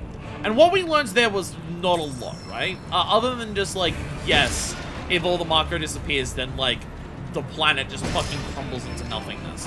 Like, we didn't learn anything we didn't learn anything new. We just got, like, more confirmation of how dire it is. But we didn't strictly learn anything super new. Hell yeah, money. And then we went to that seminar and, like, Tifa tried to tell people about it. It's like, again, we didn't learn anything there. We go to the ritual, and Aerith comes, like, there's progression personality-wise for everyone as they go through, but we're not, like, learning anything about just, like, what our quest is or how to help stop Sephiroth, anything like that. And then we get down here, and it's like, oh, by the way, there's this whole extra level to the deep lore of this game that you never fucking realized. Holy shit, by the way. And it's just like, wait, what? Oh, I see. I gotta put this into the other thing. How'd you... Bugenhagen, I get how you, Bugenhagen, came over here. Did you carry Barrett while you floated over here? Ah, see? Clever. Well, those look like spirits that are about to come to life as we go in there. These look like spirits. Okay. Oh, dear God. Sounds like crying. As with good and evil, sorrow too assumes many forms. 45 years ago, a watcher fought his way here alone, and in his bravery took upon himself the burden of our hope.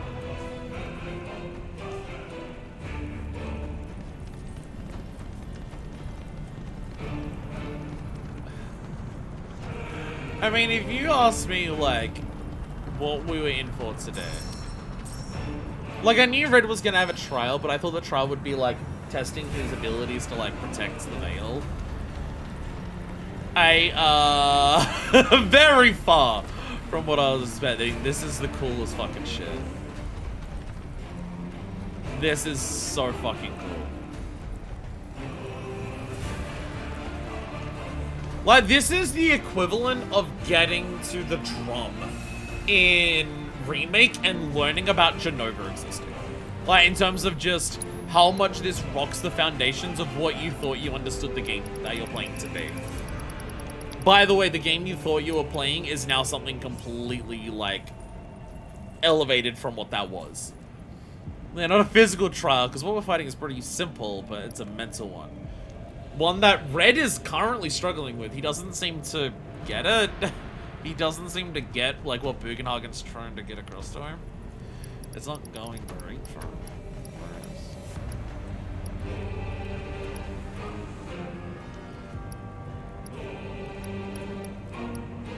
I probably should just buy a bunch of time, shouldn't I? I probably should just buy time. I probably should make our 6th slot for everyone to just be this. Out of all the materia that we can get like 7 of, it does seem like time's probably one of the most useful ones to have on everyone. Like, you could say revival just so everyone can revive just in case, but because other purple ones, like, the only other option I can think of is MP up, just so everyone can cast more spells. That's really, it's either everyone can cast more spells, so I'm encouraged to use spells more frequently, which enemies are really easy right now, so I'm not, because, like, I'm killing things with, like, 1 weapon ability, doesn't even cost MP.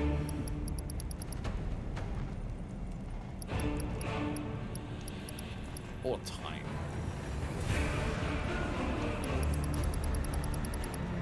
I'm gonna buy more MPs so I can make it up. I'll do MP for the time being. While we're going, like, when we're on hard mode, time might be more useful, but on normal mode, just like being able to do more spells so we can, like, try out different things.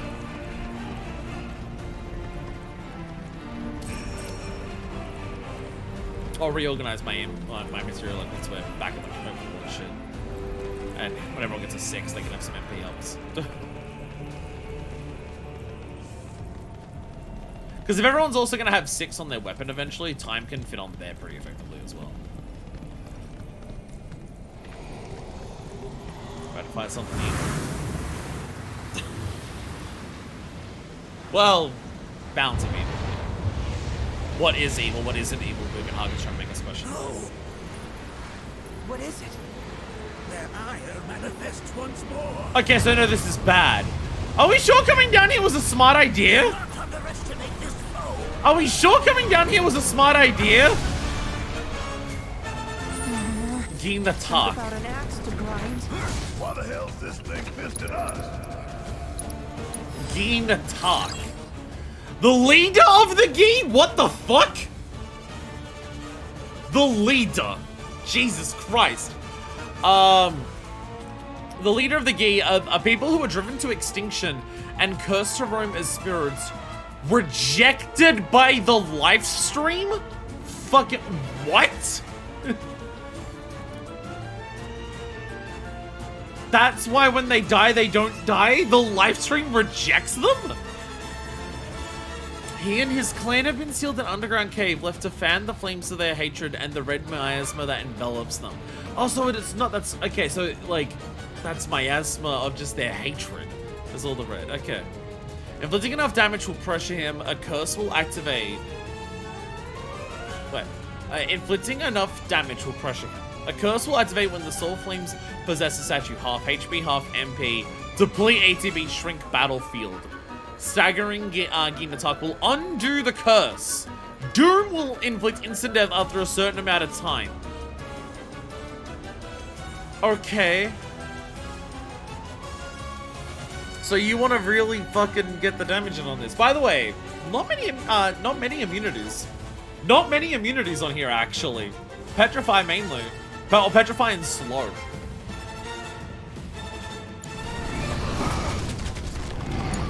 Ow. Right. Watch it learn. Fuck on me. Hope you don't Let go! See, this is when I have debrief. Reduce attack power, because this will work on you.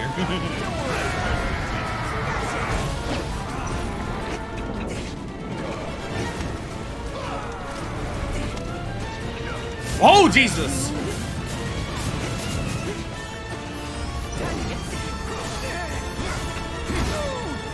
Come on. Oh, you hurt a lot.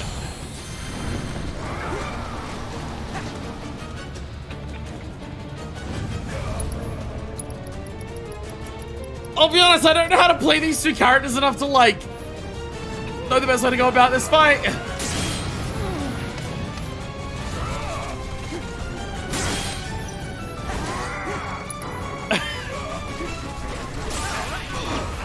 at ya.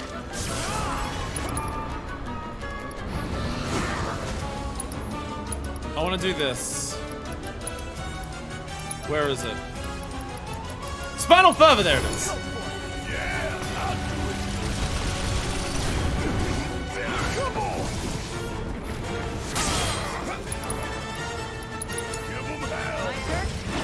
Fear me.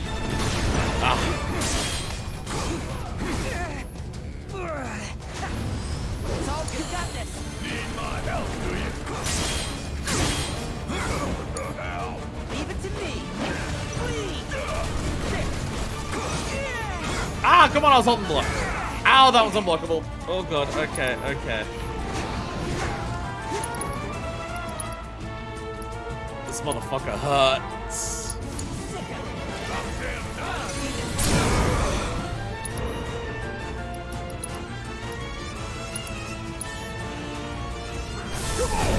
Get in there!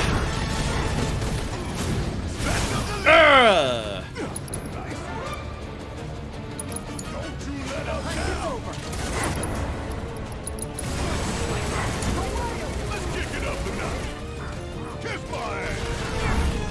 Ugh. Oh god. Oh, okay, so there's the torches.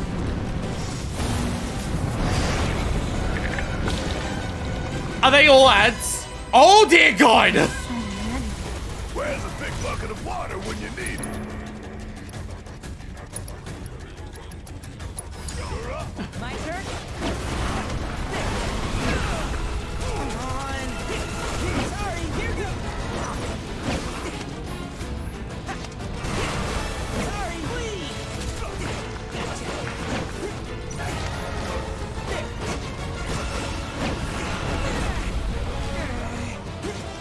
Possession?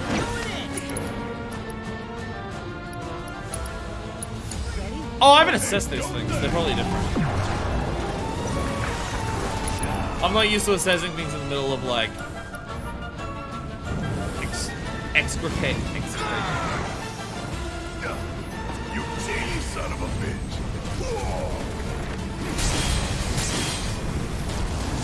Bring it home. Leave it to me. Oh! Oh, so they all activate at once. Oh, they all activate it. Okay. I didn't realize it was all of the flames activate it. I thought it was like in turns. I didn't realize it was that they all go at once. Oh dear god. Okay. I'm just gonna limit you. Don't take it personally. Alright, it's dead. Okay.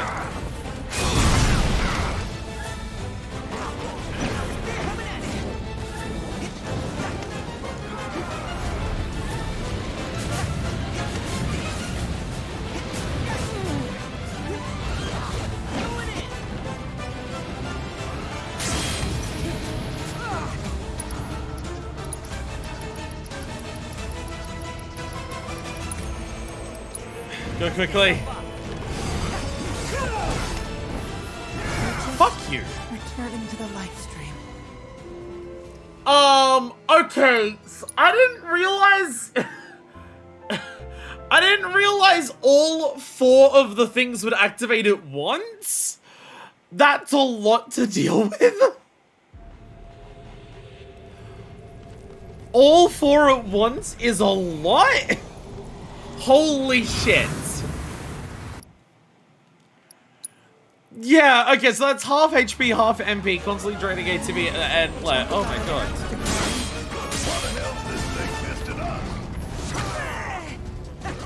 Maybe Barrett shotgun to the ads. I was trying to do something that would get rid of them all, but it was not the most effective thing in the world. Whatever I was trying. Oh god. I keep being in the middle of shit when he keeps doing the thing. I mean, that's what got me good luck.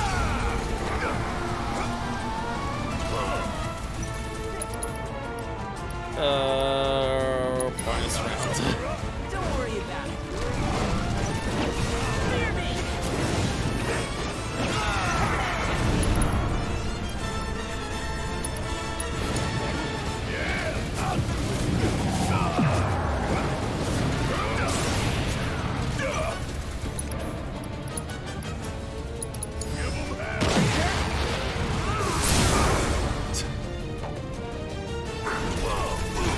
Get absolutely fucked up shit in.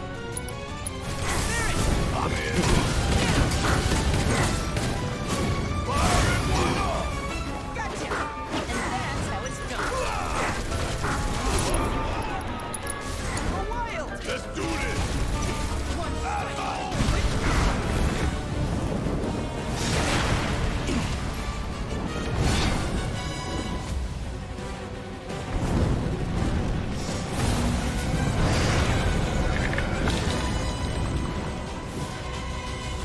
There's so many. Where's a big bucket of water when you need it? Bring it home. Leave it to me. Don't say I didn't warn you. Clear me. Go for it. About damn time. Don't worry about it. Gotcha. Coming at ya. Going in. Only one winner.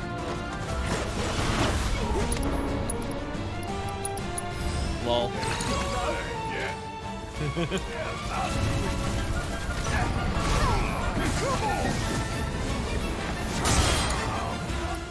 Oh! Is the ad phase what causes the...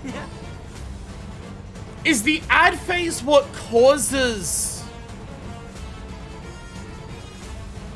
Oh, the soul flames possess a statue. Oh, so the ad phase. Okay. The ad phase is what causes the curses.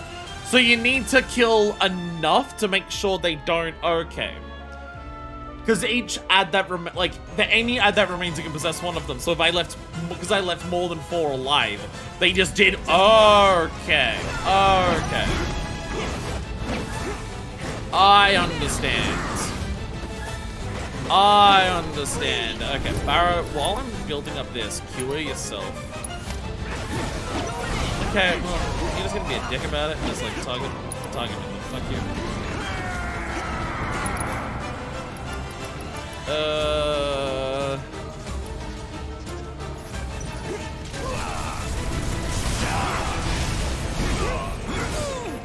That was a good one. I'm just gonna do Crescent Claw, just burn this.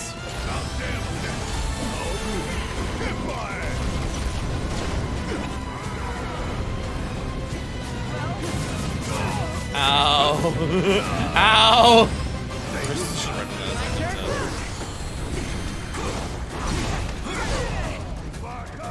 Oh, actually, no, we're not gonna do it. I was up on the ground. Couldn't get me shitted. Wait. I don't think you can actually perfect block all those. I think there's actually not enough time.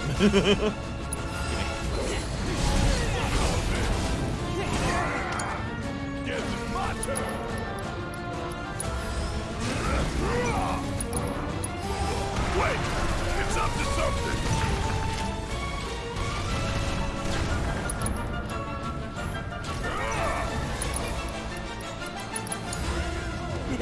Just watch.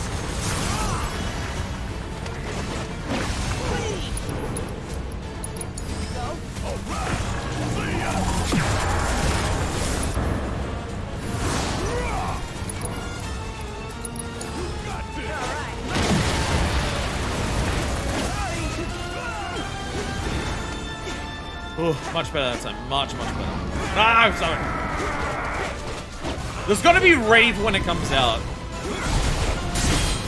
There's gotta be... Oh, that was unblockable. I can barely see. Shit.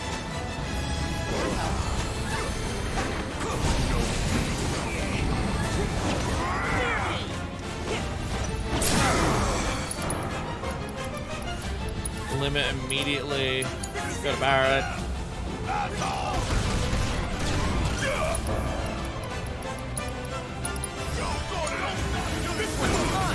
Moon! Into Stardust Ray! Ooh! Ooh!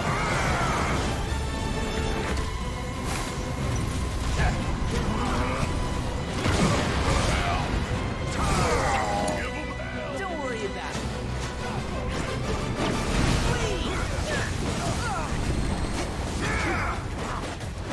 Coming at ya.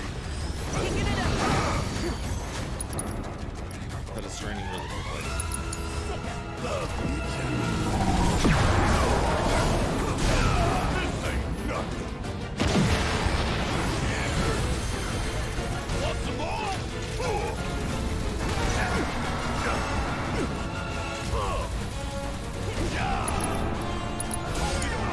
My turn.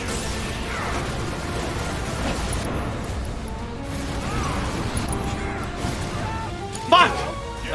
That might. Wait!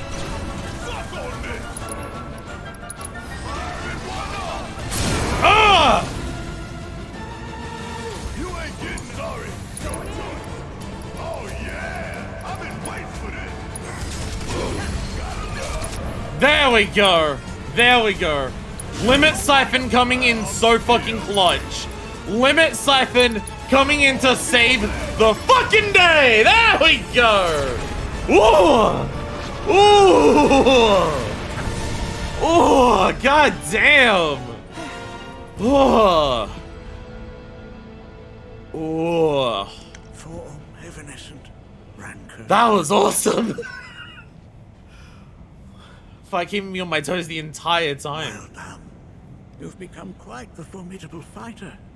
Oh, Jesus. Sure have. God damn. So, does this mean I passed the test?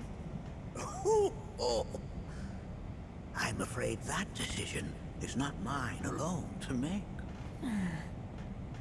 Let us consult with one more qualified. Ooh. So, I have one thing to say about that fight. Not in terms of the fight itself, but in terms of how I play the game. Something that I could do to make fights like that easier is engage with the RPG aspects more. I'm very aware of this. Like, if I do things that give me haste more, if I do things that give me, like, buffs, like I can do, like, the empowerment buffs. I don't have any of those on right now. I could do those things, but I feel like it's more of that's going to be, like, a hard mode playthrough thing. Because what I constantly run into the first time that I go through a boss is it feels like every ATB, like, every time I get a pip of ATB, it feels like I need to spend it on a particular thing very quickly. Otherwise, problems will start occurring. I feel like this is a big part of the reason why I end up not leaning into the RPG systems as much. Because it's like, parts of that fight, it's like, okay, I have to inflict a lot of damage to pressure him. And I then need to do a lot of, like, in the small window, like, I gotta do a lot of damage to pressure. So I gotta spend a lot of buffs, a lot of my ATB on doing a lot of damage to pressure. Oh, he's currently pressured. While he's pressured, I need to spend my ATB on stuff that will pressure him, like the focus shot for Barret. Oh, he's staggered. I need to do stuff that'll do a lot of damage because he's staggered. Oh, the ads have appeared. I don't have time to do anything else other than the attacks that will do the most amounts of just raw damage immediately. I feel like... And it's probably because and part of it might be because I'm not playing good enough at the action thing. I am taking a lot of damage that I could avoid. I'm, like, getting hit by attacks that slow down my ability to attack in response. Like, if I get hit by a grab, I'm gonna have to waste ATB on healing that. Like, every chakra or cure that I use is something that I could possibly avoid outside of, like, some amount of damage that I'm going to take. If I get grabbed by something, then that's less time that I can attack the boss. If I'm... I feel like, this is not a criticism about that, it's just what I'm noticing, what I very much notice about, like, when I'm playing in the middle of something like that, I feel like I'm almost constantly, until I get to, like, the overwhelming section where I've got all the ATBs ready, I've got, like, a shitload of limit ready, and they're about to get staggered. Until that moment, I feel like when I'm in boss fights, I'm constantly on the back foot, and I feel like I'm on the back foot enough that I don't have time to do any setup, or at least I don't have the ATB, I don't have the resources to do setup. Like, yeah, I could try and, like, buff myself with, like, some materia right now, or I could try to do any, or, like, I could possibly, like, oh, to save myself healing in the future, I can cast a regen on myself right now.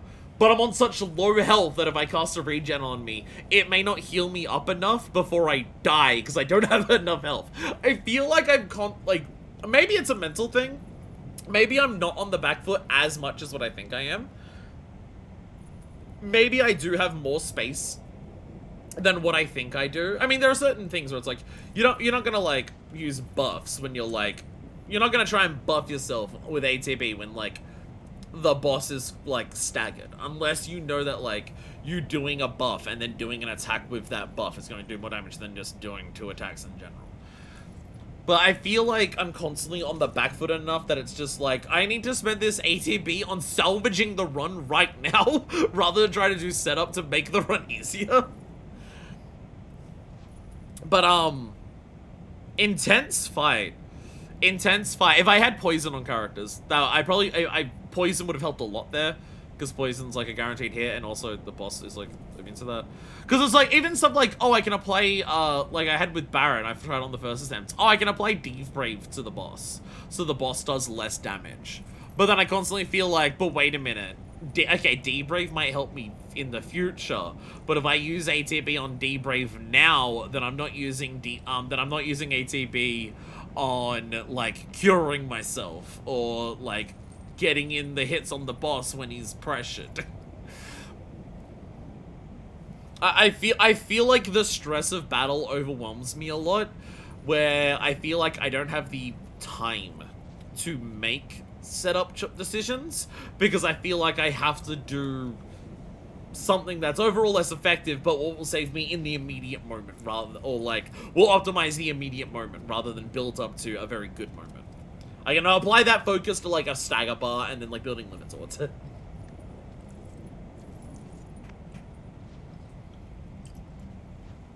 But, intense boss. Intense boss. Like, it's normal attacks. It's normal attacks while it's there are, like, basic of just, like, yeah, you've got the combos that, like, you can learn to, like, perfect block if you want to do all those, or learn how to dodge out of the way. You've got the ranged attacks that it's just like, yeah, it'll put you on, like, defensive moment for a second, because you can't, like, if you're attacking a boss while you're doing this, you're just gonna get hit, so you have to make the choice to, like, disengage to focus on dodging. All very fun attacks there. How punishing that is, in terms, like, that's a moment of just, like, I feel like the previous game wasn't doing this as much. And this game has done it a couple of times, but this is definitely my favorite way that they've done it. Of just, there are phases where it's just like, engage with the mechanic or fuck you. Like, here's an ad spawn phase. If you don't deal with the ads, your stats are going to be completely and utterly fucked. It's gonna be kind of unsalvageable. Like, we really are getting, like, that is the boss so far that has been the most engage with the mechanics or die that we've had. And I feel like, because this game leans into way more RPG systems, that's fine and fun. because the RPG elements of this game are so much stronger than what they were in Remake. Because, like, again, that is way more typical, like, the only other, okay, I'm trying to say, like, 3 sentences at once. Stop and say those sentences in a row. Don't say them all at once. I do this a lot. I do apologize. Well, I'll start saying a sentence, and then I start thinking of another one. I'm doing it right now. But it's a more typical thing of, again, a turn-based RPG, of just engage with this mechanic, or it will fuck you up. the boss has spawned an ad, and if the ad doesn't die, it'll blow itself up or something like that. Or the boss is like doing a charge up attack with its right hand, and if you don't do that, it'll like give a massive poison to the entire party. So you have to focus on the right hand rather than that. I feel like Remake did that a couple times, but nowhere near as extreme. Whereas this game is just like, fuck you, it's an RPG. This is like the mechanics that you're dealing with in fights here are not typical of an action game. But this game feels so much more like an RPG than Remake that I'm like super down with it. The one other game that I can really think of that has done that type of stuff is Kingdom Hearts, honestly. Kingdom Hearts had moments of engage with the RPG systems or you're going to fucking die. This is an action RPG. Engage with the RPG part or it will fuck you up. I really feel like it's only been Kingdom Hearts that I've played that has had that, because most action games are defined by like freedom for you to do whatever you want. Obviously, there are, like, it's about coming up with strategies that are, like, really effective. Like, you play something like Devil May Cry or anything like that. Obviously, you've got, like, oh, yeah, these types of combos and these types of things will work on enemies and everything like that. But those games, I feel like, focus a lot more on finding your own ways to dispatch of enemies that are ways that work for you. Whereas I feel like this game leans more into the RPG systems of... Yeah, I mean, you can tackle things in multiple ways, but if you don't engage with what's happening to you, it's going to hard punish you. And I feel like the moments where this game has done that have probably been better than, like, I can't think of, like, a ton of moments where something that explicit happens in the previous game. Well, I think of something like, my brain just thought of it and I've immediately forgotten it. There's a fight I was thinking of in Remake that does it. That does something I'm thinking of. And I've immediately forgotten it and I can't remember what it was. What was it? I can't think of that. Whisper Bahamut. Like, it's way better than something like Whisper Bahamut, because Whisper Bahamut appears, and if you don't deal with it, it just does like a nuke attack that kills most of your party. But the way that you deal with it is do a tier 3 spell on it. Something that the game doesn't tell you. And it's like, yeah, you can experiment with the system to try and learn that, oh, Whisper Bahamut is weak to tier 3 spell. Weak to tier 3 magic. But it's such a specific counter that it's like really weird to find, and the game gives you no hints for it. And also, to even get to the Whisper Bahamut fight, you gotta go through so many other fights and so many cutscenes, so it's like testing it there is like, fuck, this is terrible. Whereas here, once I realized that, oh, these enemies are the soul flames the thing was talking about. These are the soul flames that possess the things. Oh, I didn't realize it was going to be a separate ad. I thought the ads were just like, it was charging up an attack while I did it. I'm too used to Final Fantasy XIV in that regard. Kind of how a lot of JRPG super bosses work, yeah. Engage with the mechanic or you'll fucking die.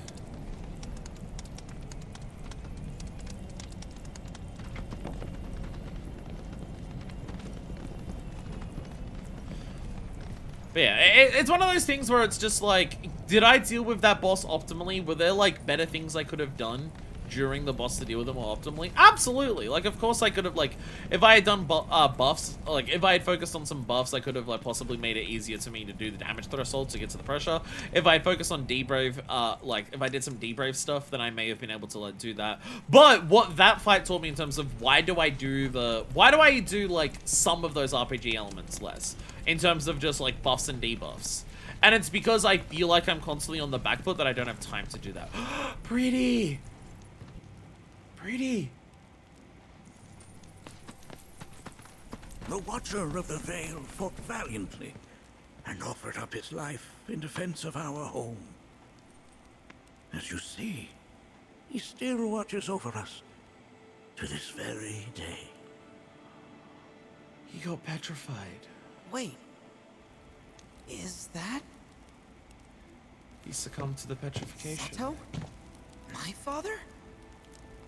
No, There's no way. Don't say the name Seto, you'll make me cry. The poisoned arrows of the Gi transformed his body into stone. And there he has stood ever since, his watch eternal. Our savior. What about my mom? Did she know what had happened to him? Oh. Why, of course she did.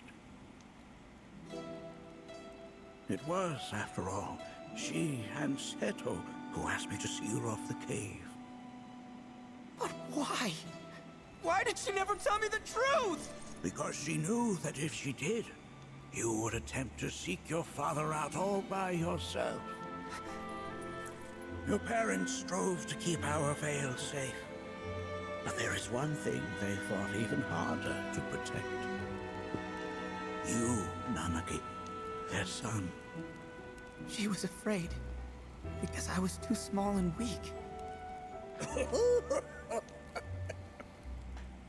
Back then, perhaps, but not anymore. Heavens no. You've become a fine warrior in your own right. And that is precisely why I brought you here.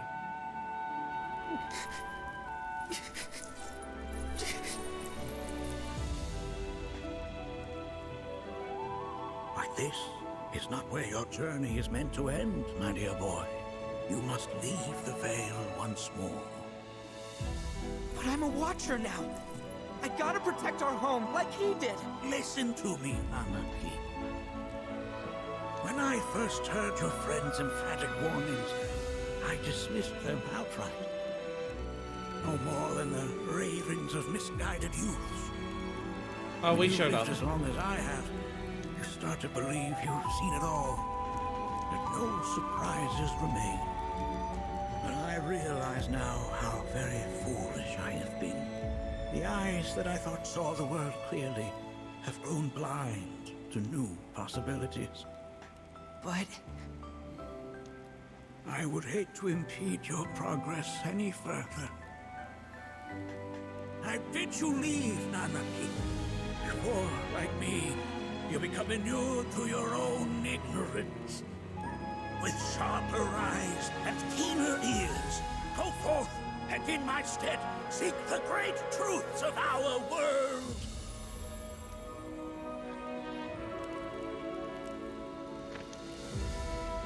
Look after him for me.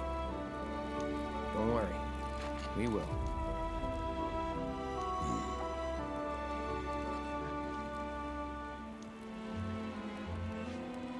You failed this trial, my boy. Continue your training and try again. Are you up to the task, Nanaki? You bet I am. After all.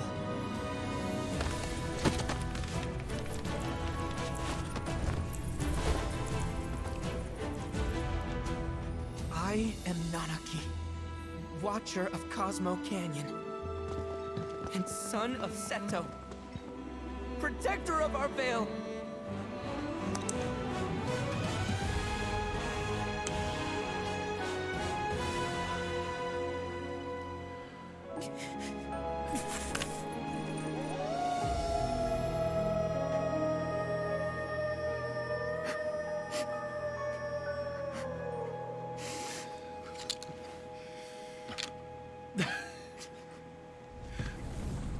No one can see me cry behind these shades.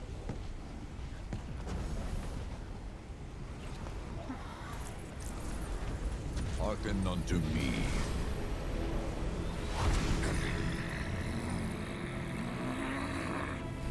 My name is Gi Natak. Well, as in the one I just fought? O brave and noble Seto, I beseech you once more, hear the urgent pleas of my people.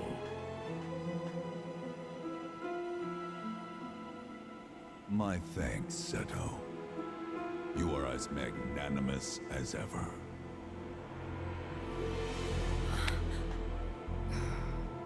The warrior Nanaki, and you, the Cetra.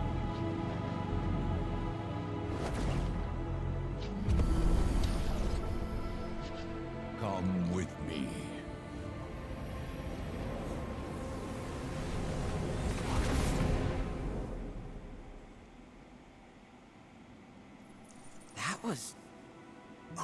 Oh, an exciting turn of events indeed. We'll back you up for 2,000.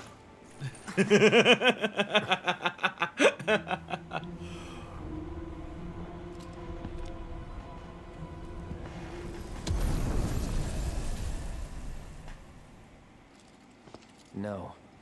This one's free.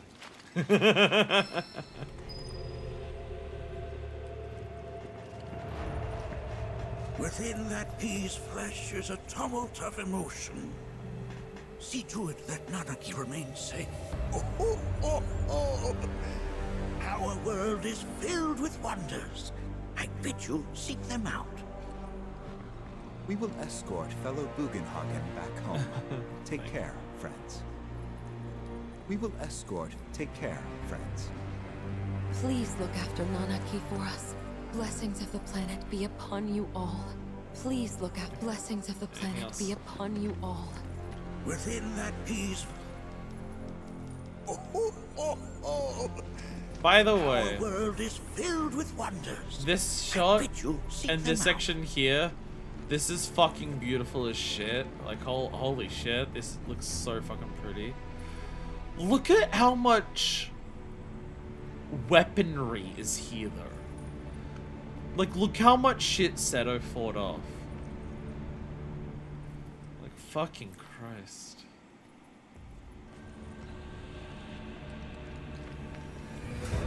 Also, I gotta say, what they do with Bugenhagen here, I really like that. In terms of, like, what it means for Bugenhagen, but also, like, what it means for, our characters, and how that, like, is directly relevant to, like, what we're dealing with. Bugenhagen's whole, like, Cosmo Canyon is science, right? It has a lot of spirituality to it, like the whole thing I was saying last time. There's a lot of spirituality within Cosmo Canyon, but Cosmo Canyon is also a very scientific place. It's absolutely a merger of the two. So I really like that, like, Bugenhagen's reflection on, like, it's the thing I was saying before in terms of just, like, what will Cosmo Canyon's, like, reflection be in terms of it. I really like that Bugenhagen's reflection is, like, the folly of what it can mean to be someone who accrues a lot of wisdom. The possibility of being someone who learns a lot, of falling into the trap of thinking that because you've learned so much, it means that you've learned it all. For a man of science and for a village of science, having that reflection for Bugenhagen be, I realize that I'm mistaken because I thought being so knowledgeable about the planet and everything, I thought I knew it all. So I dismissed new information outright because I thought I knew everything. But I didn't. I forgot, like, the whole point of why we try to learn new knowledge and about expanding our horizons and everything like that. And that feels like directly relevant to what we're going through as a story here. Literally, what was I saying earlier going through this place? I thought we had understood what, like, the nature of this story in this game was. I thought we knew it. I thought we knew what was going on. I thought we knew that the Cetra, like, lived a long time ago, and most of them, except for Aerith, are dead. I thought we knew that they, like, got wiped out by a meteor with a Genova on it. I thought we knew that Shinra was, like, destroying the planet by sucking up Marco, and I thought we knew that Shinra had created Sephiroth, and Sephiroth wanted to use Genova to his plans of whatever he wants to meteor. He seems to want to meteor the planet to save it, but, you know, Sephiroth, dumb. I thought I understood what this story was entirely about. I didn't think there would be new massive lore reveals about, like, that seem to upend everything that we've done. Not upend it, like, everything that we've done still exists and everything that we've done still happens. But whatever the fuck is going on here, seems really fucking important. And I didn't realize there would be something that was completely brand new that would be this fucking important. So the idea that Bugenhagen is going through this idea of never assume your journey to be done there is always more for you to learn. There is always more for you to understand, which applies to our characters in terms of like the truth of their reality. But it's obviously also an introspective thing, because we literally see it happening with Red right here. Red thought he understood the history of what happened to him. Red thought he understood the history of like who the people were around him and his connections to them. Red thought he understood what his place was in terms of like wanting to do this. So the whole idea of like broadening your horizons to literal like lore and science is also very reflective of expanding your horizons in terms of your understanding of yourself and your connection to the planet around you. We're having Red here just like having to redefine his relationship with his father. Red's having to redefine his like connection to what it means to be a Watcher of the Veil, because, well, if there is a threat as serious to the planet as Sephiroth, Red protects the Veil by protecting the planet, obviously. So I feel like that's going to be an important thing for all the characters, is that even if we think a character's arc is done, there's always more to learn. There's always more to understand. I imagine, like, yeah, Barrett had his moment with Dyne. I don't think Barrett's done. I don't think Barrett's going to be done character-wise.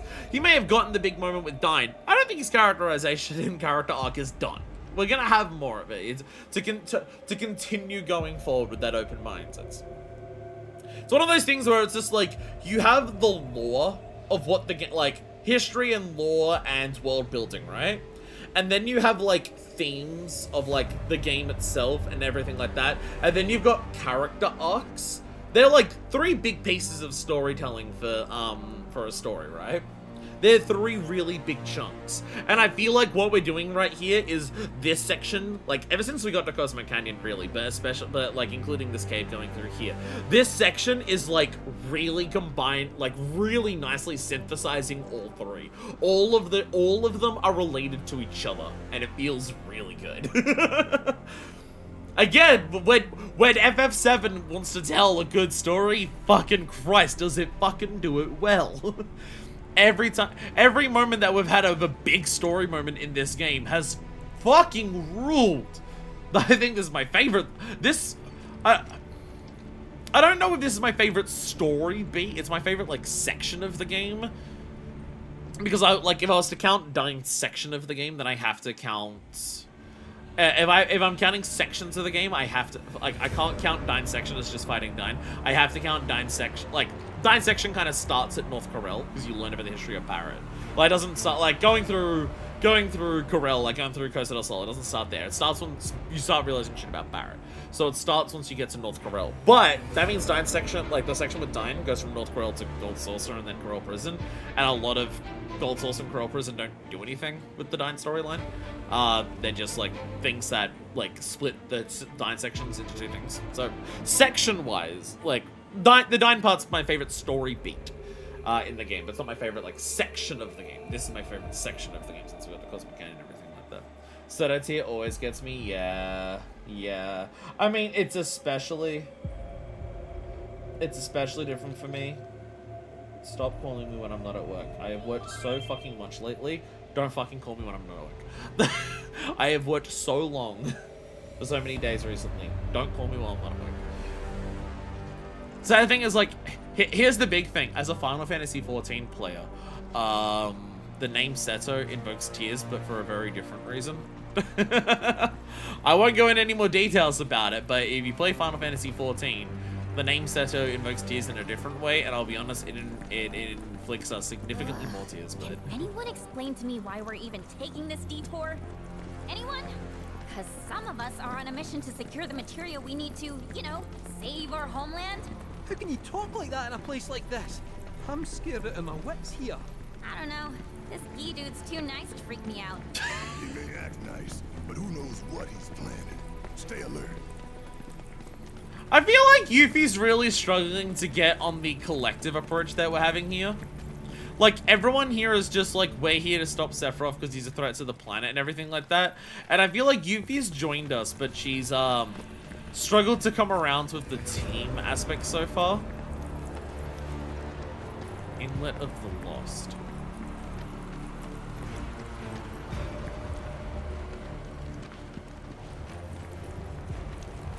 Am I about to ride down the river Styx of Charon? That's what it The feels home like. of the Gi lies beyond. Now let us begin our journey. Not so fast. What's in it for us? Unless it's materia, you can count me out. How strange you should mention materia. My people are also in search of it.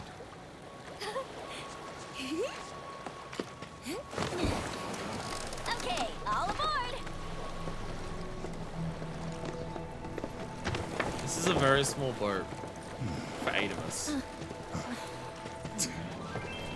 Especially considering how big it is.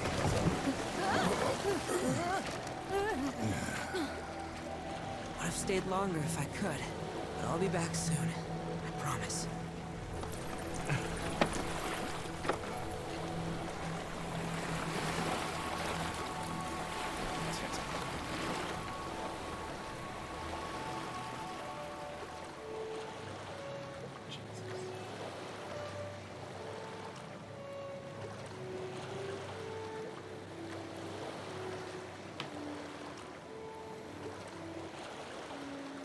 Whoa.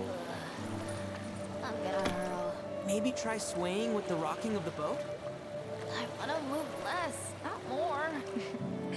Didn't seem to mind when you jumped aboard. Only because he mentioned materia. Be quiet. The planet is listening. And what's wrong with that? Anything that reaches the planet's ears, in due time, reaches those of the Cetra. Unfortunately, the Cetra are not a tolerant people. Excuse me, am I intolerant too? I'm Cetra.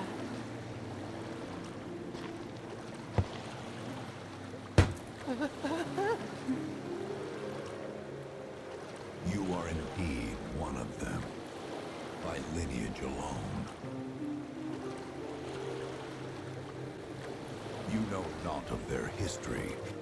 That has been lost to time. Their history? Consider your ignorance a blessing. The Cetra's past is fraught with horror and sorrow.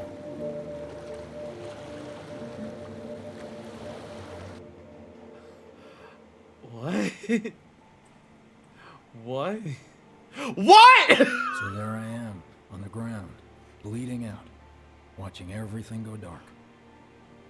Thinking, this is it. This is how it ends. Only, it isn't. Suddenly, the wind picks up out of nowhere. It tugs at me so hard, it feels like it's tearing my soul right out of my body.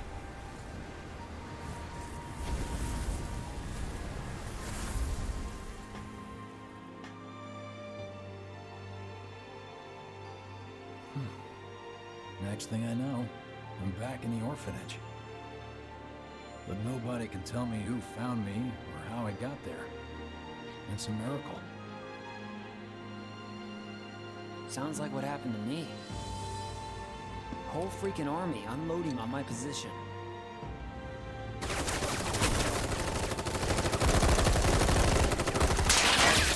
feeling every single bullet.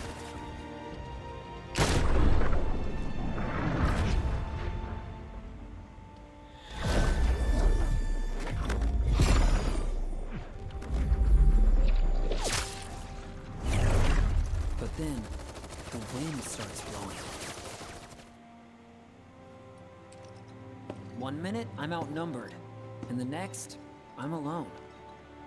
None of it makes any sense. I somehow managed to beat the odds and wake up here, alone. Why in the hell did fate pick me?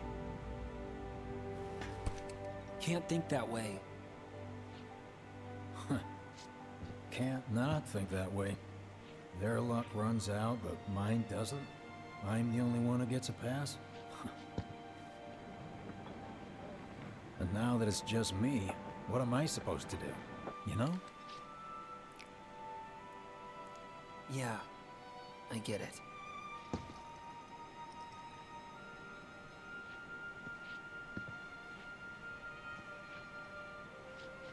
Hey, come with me. Sure, but why? I'll explain on the way.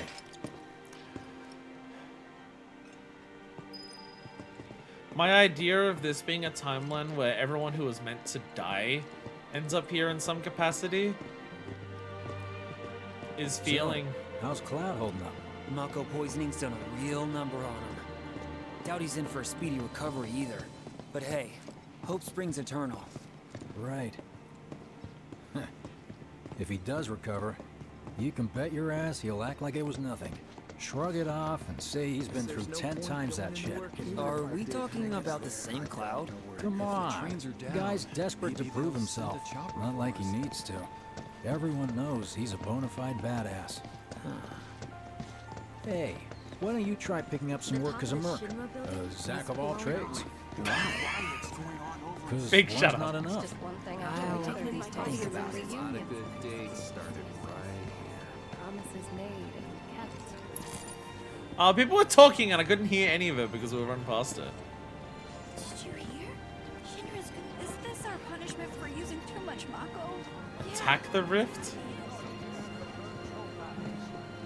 I heard the corkscrew tunnel was pretty badly damaged. Is it?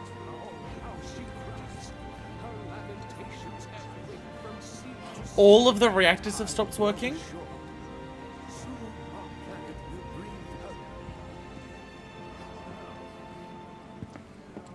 Get a load of this. Okay, let's see. The destruction of Sector 7 was orchestrated by Shinra themselves. We can't let those murderers get away with it. People of Midgar, fight back against our corporate oppressors by joining Avalanche. Seek us out at the lot off Petal Lane. Wow, that's bold. Yep. These guys are setting a trap for themselves. Shinra will just roll in and round them all up. Doubt public security will even bother going through the motions. Easier just to shoot and skip the paperwork. Then, anyone who goes is... An idiot, I know. But idiots are what we need right now. Folks who'll risk it all. Wait! Don't tell me you're going! The things I do for friends. Kinda wonder how that rift looks to all the folks topside. I have so many thoughts. Okay, not really that many different ones, but just like Zack. Hey, you ever wondered about your purpose in life? What you're doing here? Sure, from time to time. Or all the time. Would never have guessed. Didn't used to, but things changed. Went through a lot after I joined Shinra, like... a lot. I bet. I ask because ever since I woke up, I've been wondering about what to do with all this time I've been given.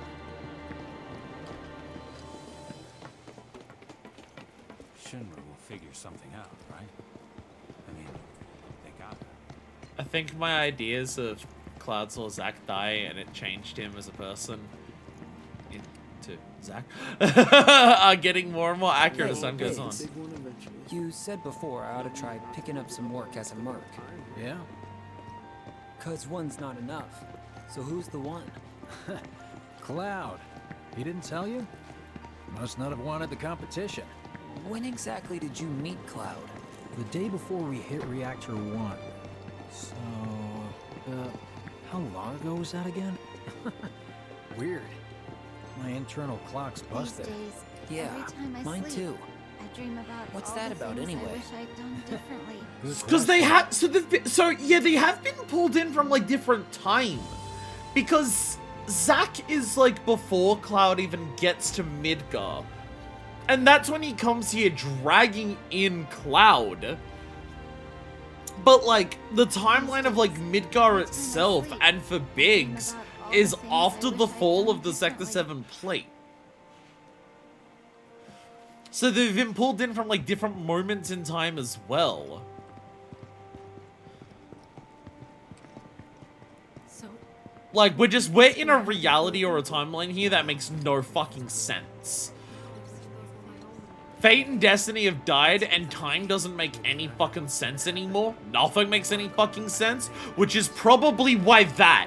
Which is probably why that. We've got freebies galore, folks. Come one, You know, treat you and yours to something special. I think I prefer being number 2 or 3. Suits me much better. Yeah? Like, the guy who only has to worry about the how. Might as well get some Doesn't have to decide on the what. A minor role? Exactly. I'm no hero. So how come I was the one who got saved? Because someone needs you. You and your can-do attitude. And who might that be? Whoever brought you back, I guess? I'm assuming there was someone. Are we never gonna get Who to could it be have been? grown-ups? That's a good question. Oh, you don't want to hear kids say that. Oh, that's not a thing that you want to hear kids say. When Zack first arrived in the prologue, the news was talking about the reactor bombings too. But they were talking about the reactor bombings, but they were also talking about the tornado that hit. The tornado that, you know, What do you guys think's gonna we happen didn't to us? fucking see in our, like, normal timeline. So... Hell with it. Let's just do what we want. Start by robbing folks and stocking up on gil. Quit it. You're not fooling anyone. Shut up. Once we're loaded, we can drown ourselves in booze. You're scared. Of course I am. Don't act like you're not.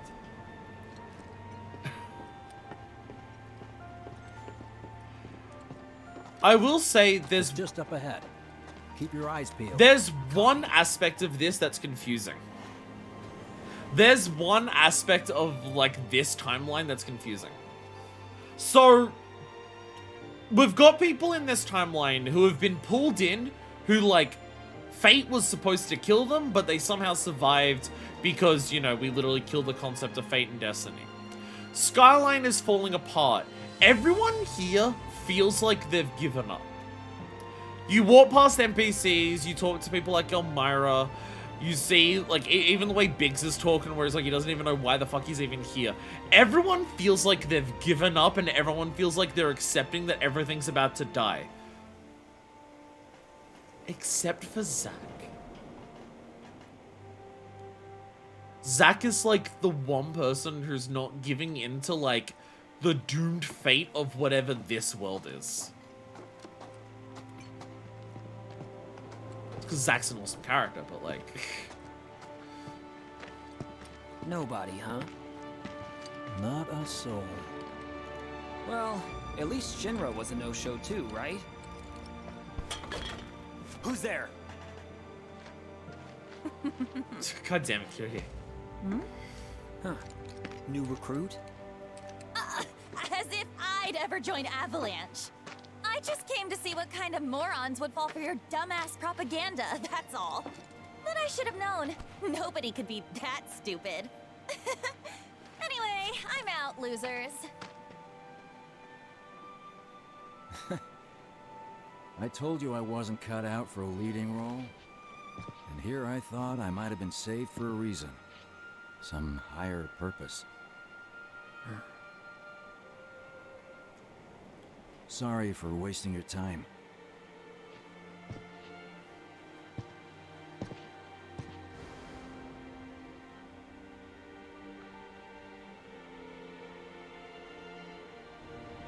Hey, you know that thing that I was just talking about? About how it feels like everyone in this world's given up? Except for one person? It's up to us to find our own purpose. I mean, who says it's gotta be one way? Everyone's sitting back, acting like the world's doomed, but the future's not set in stone. We're not powerless. So long as we don't lose sight of what's important. You know, what matters most of all when the going gets tough. I don't know, hopes, dreams, maybe? Something like that. So long as we've got those. And hold on tight and never let go. Like this? Like your life depends on it. The world's lucky to have you. It's a start. Anyway, I gotta run. I'll be sure to pay a visit to Cloud when I get the chance. See ya. Think about what I said.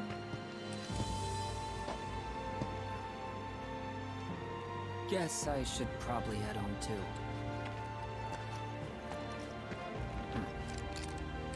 Home,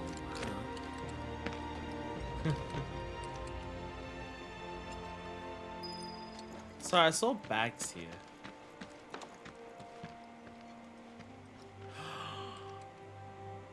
Perhaps if you ever go back, I wish for traveling supplies. Perhaps she hoped to join Avalanche after all.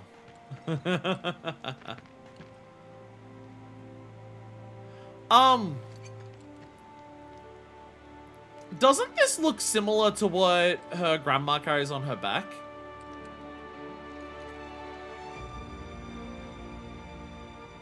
I forget her name. The awesome old lady. Isn't this a similar pack to what she has on her back? Because doesn't she always have something on her back? I swear that looks similar. I'm just worried that, like, in this timeline, she's gone.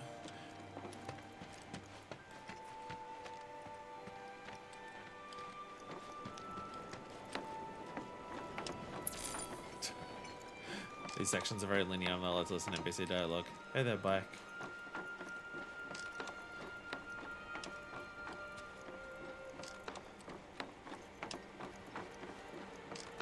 I gotta say,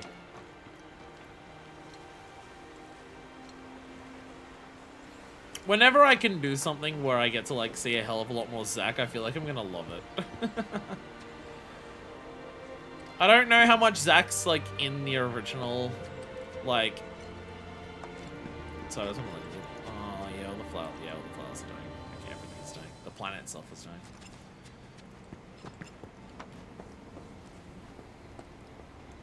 Zack's just a good boy.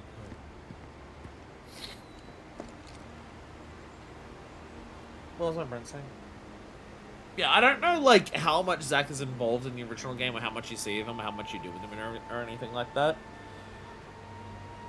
The only thing that the main thing to me is just the scene that you see.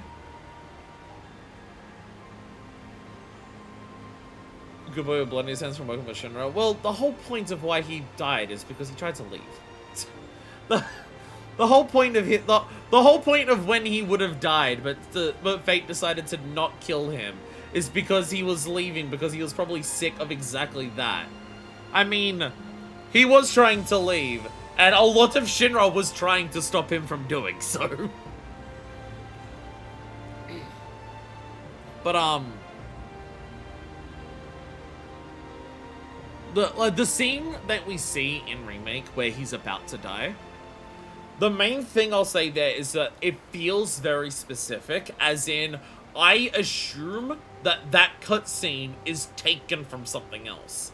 The dialogue, the way that it's delivered, feels very specifically like it's meant to be a moment where you're about to watch this character die. It feels like the cutscene that we saw of him in Remake is from something else. Because I imagine if they're going to show you something of Zack in that game for the first time to make you go, what the fuck, why are we seeing Zack? Them copying another scene that you would see with Zack. And, like, because they could just show you Zack existing. They could just show you Zack existing and that would be one thing. But I feel like showing specifically a scene that is directly from something else would have the biggest reaction. Trying to, like, work from a, like, how are they meant to get this across thing. So my thing is, whenever I go through, like, whenever I'm done with this FF7 and I go back to the original and I go forward from there, whenever I get to moments of seeing more Zack, I feel like I'm going to fucking love it, because I fucking love Zack as a character so much. Zack is so fun as a character. Okay, yeah. All good. I'm starting early tomorrow at work, so my boss is just letting me know that. And also, here's my other theory. Now, this could just be a causation thing in terms of just, like, it's come up recently in the story, so I have to wonder. I have a theory about, like, what's happening here. In terms of, like, fate and destiny dying and, us being in an alternate timeline and everything like that. A game theory. I have a theory. My theory is the world has been fractured into multiple timelines. I'm going to assume there's more than just, like, normal timeline and Doom timeline. I'm gonna have a wild guess and say that multiple timelines exist. I am going to have a guess and say that we'll see that it's more than just 2 at some point. I'm gonna have a guess and say that's gonna be the case. Here's my, based on just, like, the sky splitting open and, like, all of the plants and everything dying and everyone assuming how, like, doomed everything is. Here is kind of my assumption of what's happening. The planet has been split into multiple timelines, but the life stream hasn't. This is my guess. The life stream specifically hasn't been split into multiple timelines, but the planet has. As in, while there are multiple, like, there's basically multiple planets and multiple timelines existing, but the life stream is still only as strong as one life stream. So the live stream has to focus on maintaining the original planet and keeping it alive. So this planet doesn't have enough life stream in it to sustain it. Because when the whispers start appearing and they talk about their fate and destiny, they are also the cries of the planet. They're like, Aerith talks about how the whispers are also the voices of the planet itself. When Tifa gets swallowed by the weapon and goes into the planet, we also see parts of the planet being being represented by the whispers. The whispers might be like an element of the life stream. So doing what we did to the whispers may have, like, stopped the live stream from functioning as well as it does, which could also possibly explain why this timeline has a bunch of people who are meant to be dead in it. Not only that, but a bunch of people, like, maybe this is a Doom's timeline, and as people die and their souls return to the live stream's kind of fucked up now because of what we did to it. So instead of just returning to the planet the way they normally would, those souls get dragged into the part of the live stream that is trickling into the dead planet. But this planet doesn't have enough life stream to sustain it. I'm like, I will admit a big part of this theory is based on just the idea that we're being shown, like, parts about this planet and how it's dying at the same time that Bugenhagen was explaining to us about how the planet dies once the live stream is no longer sustaining it. Once the live stream is no longer sustaining the planet, it slowly withers away and dies. So if there is still only one live stream, it can't sustain multiple planets at once. So any other alternate timeline is just slowly withering away. Because also the fact that my idea of there only being one live stream would explain why it's specifically dead people who end up here, because they got carried by the live stream to this one instead. That is kind of my working theory at the moment. Or I'm again going with this is a copy of Futurama and this timeline is made of a shitload of different timelines merged to each other, and there is so much paradox and energy caused by it that a crack in the sky has appeared, and soon a universe-wide orgy is going to begin because of it. It's one of the two so far. I'm either going with my dead planet theory or the universal orgy theory. And those are the names of my two theories so far. Dead planet or universal orgy.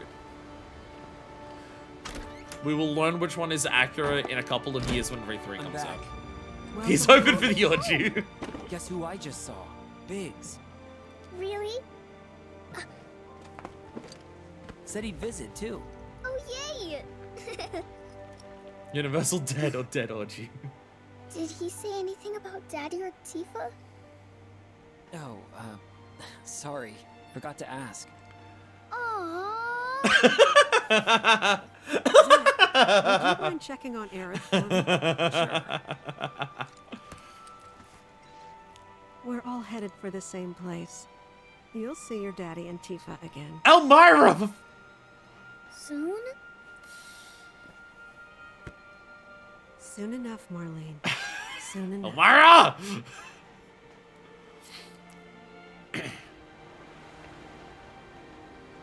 Hey, by the way, remember this garden that you saw in the previous game? Look at how fucking dead literally all of it is.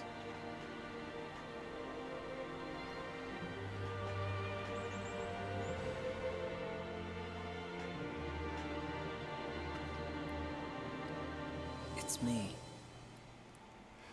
So the question is, why are The these two wind. like this? That was you, wasn't it?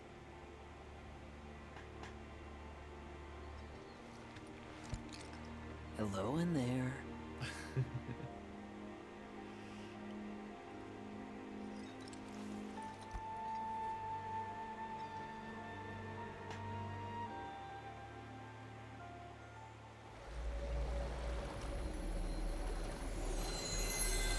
What?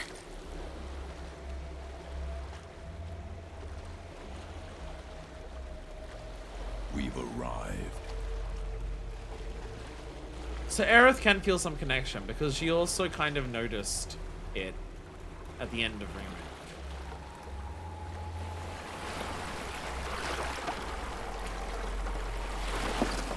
Again, kind of leaning to the idea of like there being one live stream.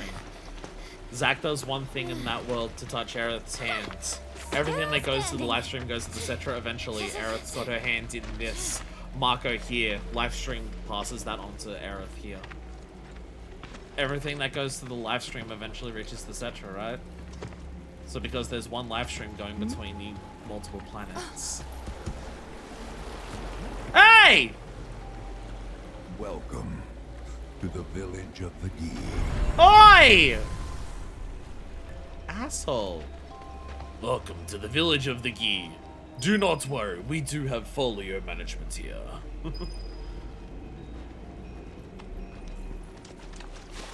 It doesn't feel right that I can just go in this water. It doesn't feel... It feels like it should be way more fucked up than that. Oh my god, another weapon. We're getting a lot of weapons. You're not... Is this like our fourth weapon this chapter? Holy shit. Aerith. Hey! Ceremonial stuff. Fucking Red still gotta learn his. Barrett learned his at least, right? Barrett learned Smackdown? Yeah, Barrett learned Smackdown. Okay, good. Aerith, you've also got one to learn. You have the ceremonial stuff.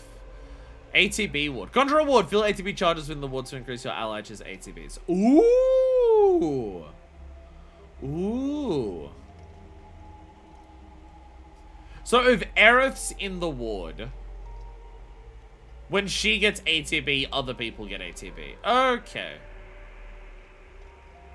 Question, do other people play Aerith where they just stack every ward on top of each other? Or is that just me? Because I see this and I'm just like, I want to put Radiant Ward on top of this so she gets the big lasers and also fills other people's ATB super well. But I feel like you're not meant to have them together because I feel like the whole point of her character is like you teleport between them to like dodge attacks. But I just want to stack them together to get like more things. You can have Arcane Ward be separate because you just want to go to that for magic. But like I feel like this and Radiant Ward on top of each other like feels really good. Would be really good. Yeah, this is teleport means less time for laser. Yeah, shit's pretty fucked in here by the way. By the way, shit's kind of fucked. Hey, reprieve, I'll take that. Altruistic buff up. Hey, buffs last longer. Enduring Ward, Ward's always good. Spiritual Harvest. Oh, extra MP when doing that. I'll get that. I'll take that. I'm not getting used this weapon because it's only got 3 material slots, so I will. I'll learn Red's thing and then I'll bring out Kate and Aerith. It's like our permanent party thing.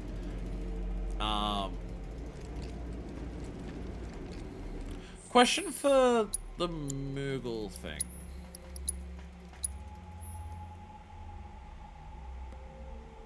Can only use while riding Moogle during battles in which summons are available. That's not very frequently. It's gonna be really hard to learn this, because there's not a ton of battles that you can actually use summons in. There's not a ton of battles that actually have summons. So, but we're gonna have to just pay attention if the summon... Not that I ever use summons, so I never notice when the summon thing comes up, but if the summon, like, thing comes up, I have to, like, be like, oh, by the way, I need to learn Moogle Magic. It's gonna take a while to learn that one. It's gonna take a while to learn that one. Question, how long of a thing are we going to do here? I feel like I've just gotten to the beginning of yet another section that was like what we did with Fred just then. How long of a thing is this? I don't imagine I have much of this to do. I know I'm gonna put it at every bench because the game doesn't know when you're gonna get SP because you also get on level long. I know that. So that's why they've always got up one. Maybe like an hour. Okay, that should be fine then. I was worried it was gonna be as long as Red section. I'm just like, well, I don't want to stop halfway through whatever we're about to do, but I also don't want to stop like this early. Then we get tripped by staggering an enemy. Counter punish. I don't do counter punish damage.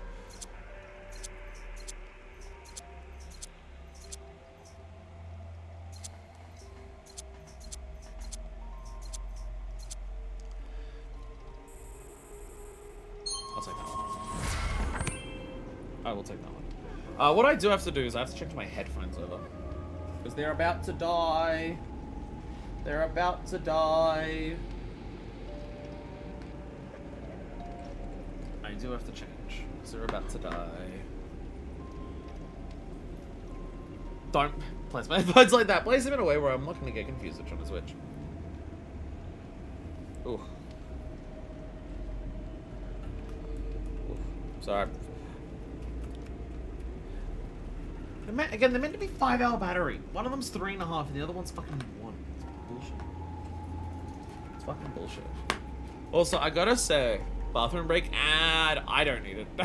I don't need it. Do you want one? Do you want one?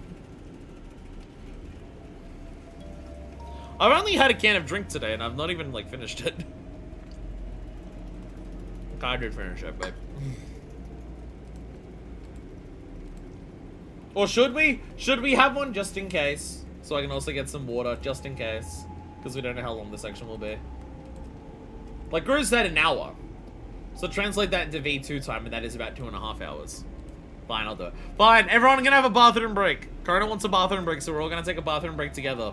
We're going to go to the bathroom together. We're all going to hold hands while we go. And we're going to go to the bathroom together. And yes, Deku can also get more water. Hopefully, us having our bathroom breaks communally and Deku getting water are not like the same thing. Yeah. And we are back from pissing in the sink. I have gotten a new drink, but I didn't just get water. I got coconut water. I was making banana daiquiris. I've been testing, important for upcoming streams. I've been testing banana daiquiri smoothies with slightly different amounts of different things. And I made one yesterday and I've perfected it. I've now perfected the amount that I want, that it both perfectly fills my cup and is like enough that it's still very tasty and is not going to be a level of strength that is going to demolish me for a stream. But that also means I have a lot of coconut water left. You might be saying, Fire, coconut water's not in banana daiquiris. It is, if you don't want your banana daiquiri to be about 6 shots of alcohol, which considering I'll be streaming, I don't. Coconut water is a perfect thing to top up banana daiquiri if you just want more liquid in it. It gels really nice with the flavors in there. I mean, it's fucking rum, lime, and banana. All things that traditionally, classically go with coconuts. It's not surprising. But we are here in the geese home. They've trapped us here. And we are at spooky, scary times. And I'm sure everything will be fine and nothing bad will happen. Welcome to our domain, children of the planet. Y'all hear that just now? Are you hearing it in your head? It's gone, yet our spirits are condemned to linger. Yeah, the description said rejected by the live Outsiders such as stream. we are unwelcome, forever denied the planet. planet's embrace. I feel for you. Can only imagine how tough that's been. My kin now dwell within these effigies. I beseech you, lend them your ears. Long has it been since they have had an audience.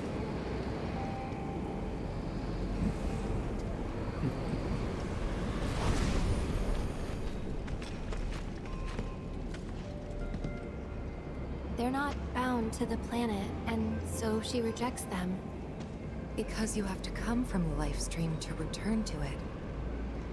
Which means these dudes can't die, right? They're invincible! I'm not sure that's something to celebrate. Being stuck as spirits with no hope of release sounds like a fate worse than death. As if you know anything about dying. I mean, are you even really alive?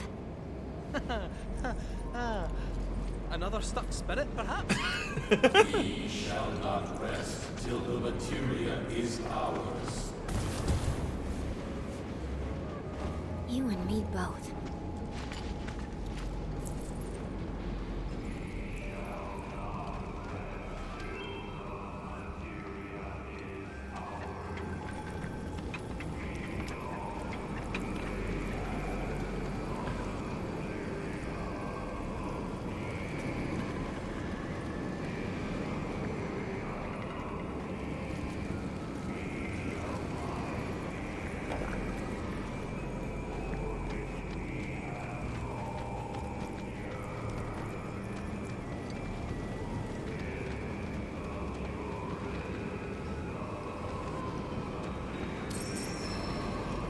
Why do they care about materia?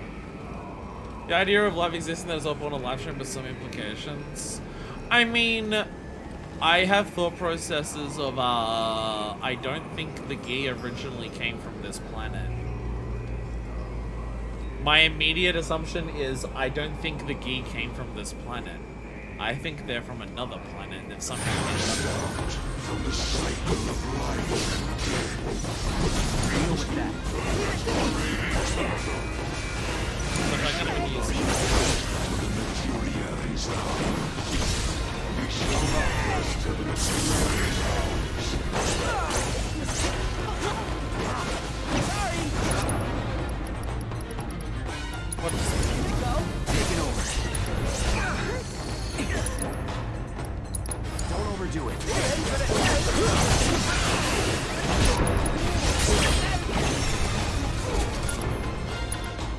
Oh, I just did let's run. I just got back on.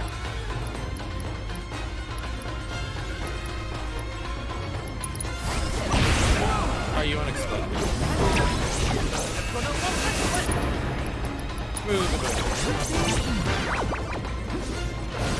Oh! Oh! Oh! Oh, that petrification hit really quickly, huh? Oh, okay. So I need to study how recognized growth patterns can grow everywhere and anywhere. I guess that petrification hits real quick. Jesus fucking Christ.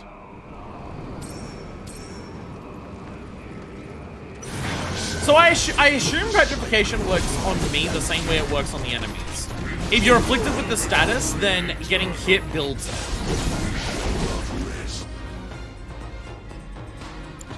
Do you want to see something really funny? Do you want to see something really funny?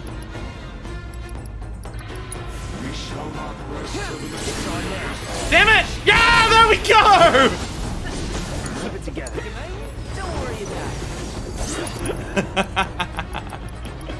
Hey, guess who's got fucking... Guess who's got magnify on their fucking healing spells? Don't overdo it.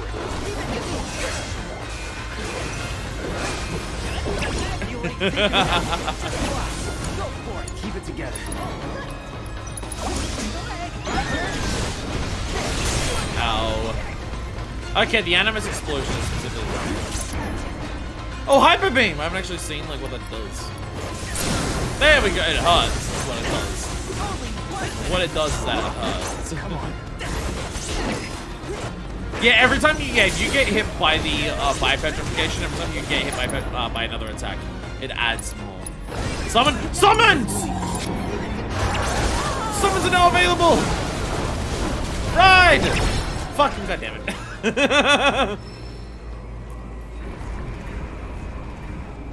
Summons appear pretty quickly though. Okay, summons can appear on like anything with like 3 5 with the things.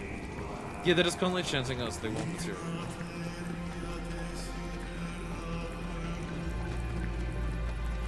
It was our fate to be spurned by the planet forevermore. Thus did we resolve to forge our own path to salvation. With materia, you mean? We long to lay hands on the materia of peace. How is materia? Like the solution to any of this?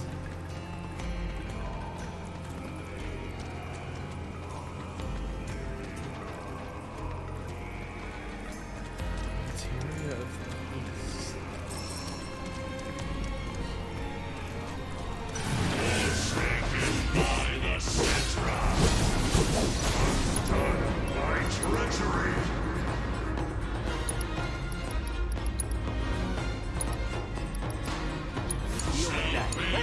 Alright, my time to shine. Let him know.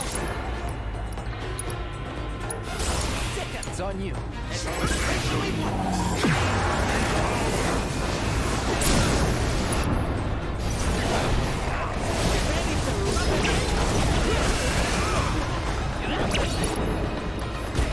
Moogle magic!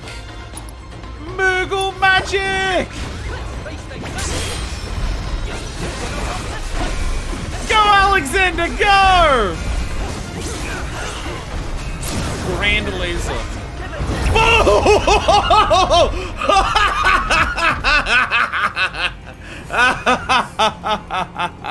Yeah, it's the big attack. It's the big fucker. Okay. So Ken might be overpowered in fights, or we can do summons.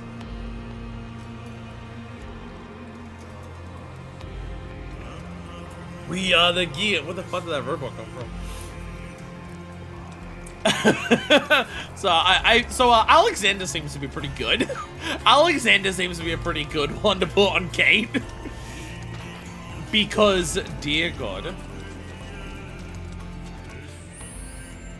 Is it the whistle scuff that's on? No, not whistle scuff that's on.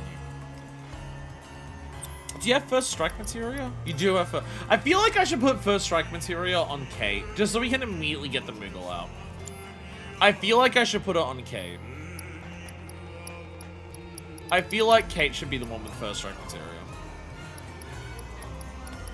He's got the speed up so he can build up like ATB faster as well, but I think I'm gonna sort this out for first strike. Just so Kate can get on the Moogle instantly. Even with the speed ups and everything like that, trying to build up that first thing for Kate to get the first bit of ATB to get the Moogle out is just, it's too slow. It's too slow.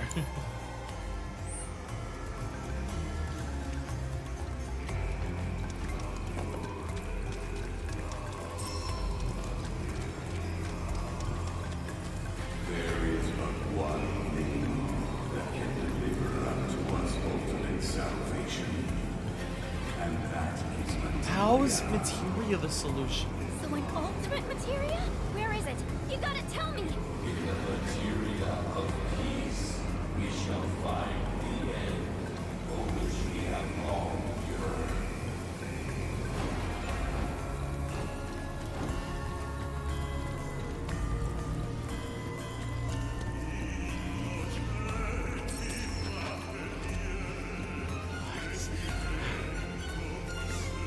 How is materia their solution to not being able to die because they can't protect Our it? ultimate salvation is cessation.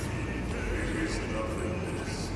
Our wish is not to exist, but rather to no longer exist. Ultimate salvation is nothingness? Okay. We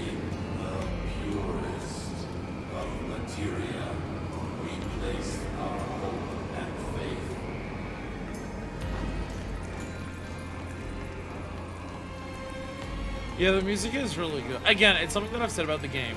I love the game's like really big orchestral things, like the orchestral battle music. It's good. It is very good in the moment. It's stuff that doesn't necessarily stand out to me, just because orchestral stuff has a hard time for me personally to just stand out and differentiate itself from other orchestral music. You get a track like this, and it is like, yeah, this music's gonna stick with me. So when okay, so they're hoping that a materia can cease them from existing at all. If they can't return to the planet, then just stop existing at all. So are they after a materia that is like so powerful it doesn't just kill the flesh, but the soul? Is that the idea?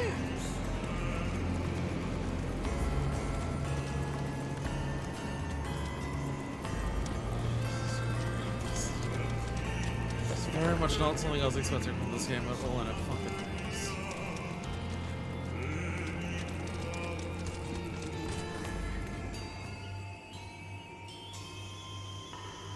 Don't know about y'all, but I got a sinking feeling. Think we probably don't want to overstay our welcome here. It's hard to feel at ease around folks whose only desire is death. And if the planet won't let them have it, well, who's to say they won't let the planet have it? Save me! Sure. Don't you think someone responsible like me ought to hang on to that materia? So it doesn't fall into the wrong hands. I think we shouldn't get involved at all, Lassie. Little late for that.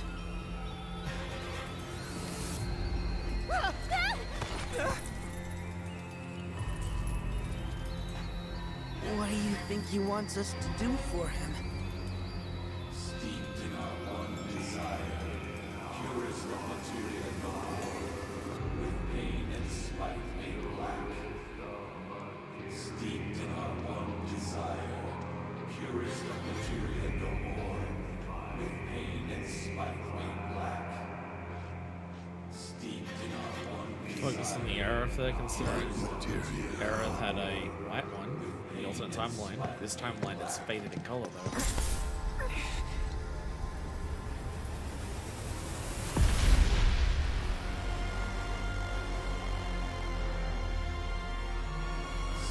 in our one desire, purest of materia no more, with pain and spite made black.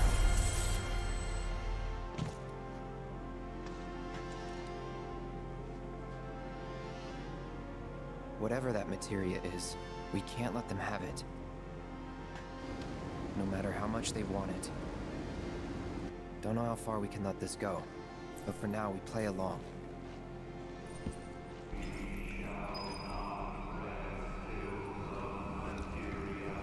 It's very concerning that Seth and official is so strange.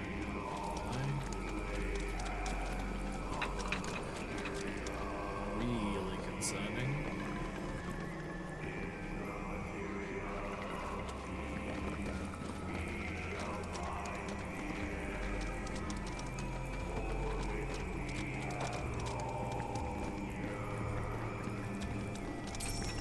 Why do you have so much oregano?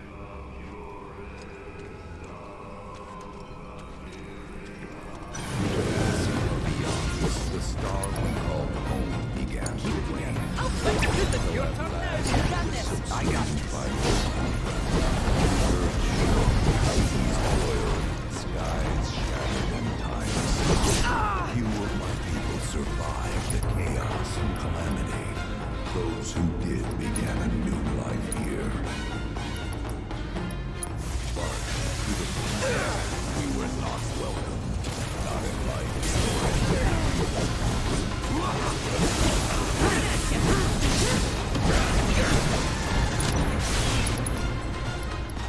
So yeah, they came from another planet. Deal with that.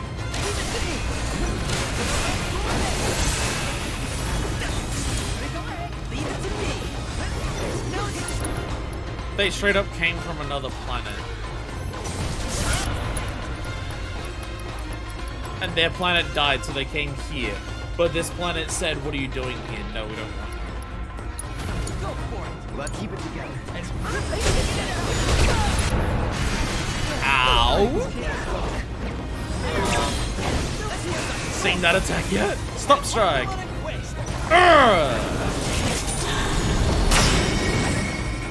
Oh, I thought you. I thought you were the sorcerer. I thought you were the sorcerer.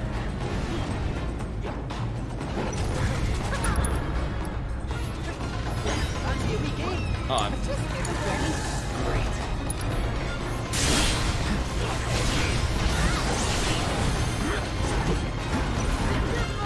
on you. Hate to let you. Don't worry about it.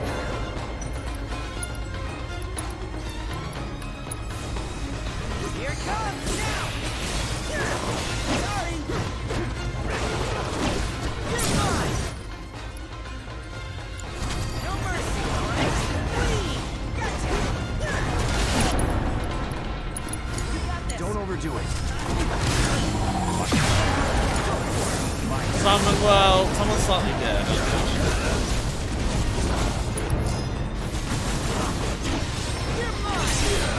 Ow. Let me show you what a watcher can do.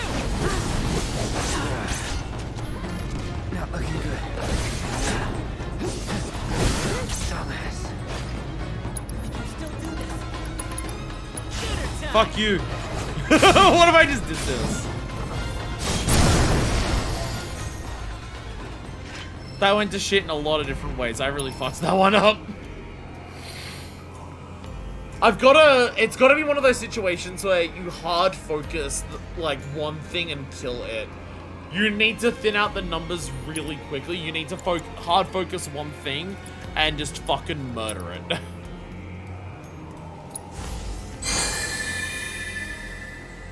That's what it feels like. Hard focus one thing and fucking kill it. The sorcerers, the resurrection things. The longer those things are alive for, the worse they fucking get. They start like absolutely momentum rolling you so quickly once they start getting in there.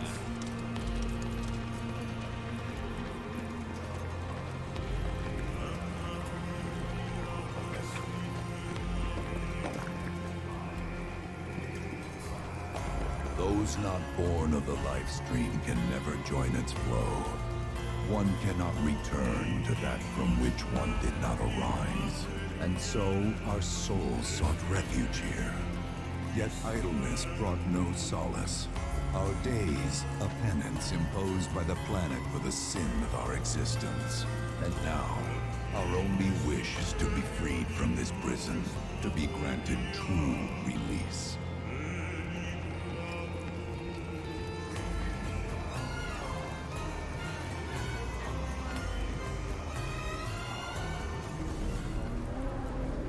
Shrines.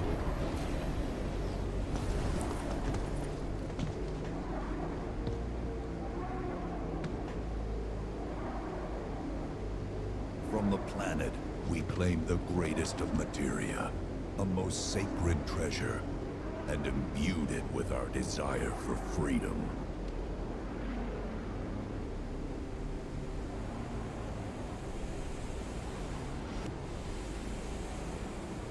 After an eternity,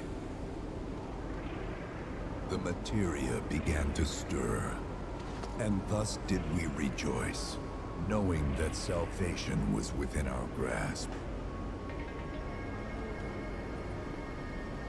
We rejoiced, so convinced were we that our prayers for release had not been in vain.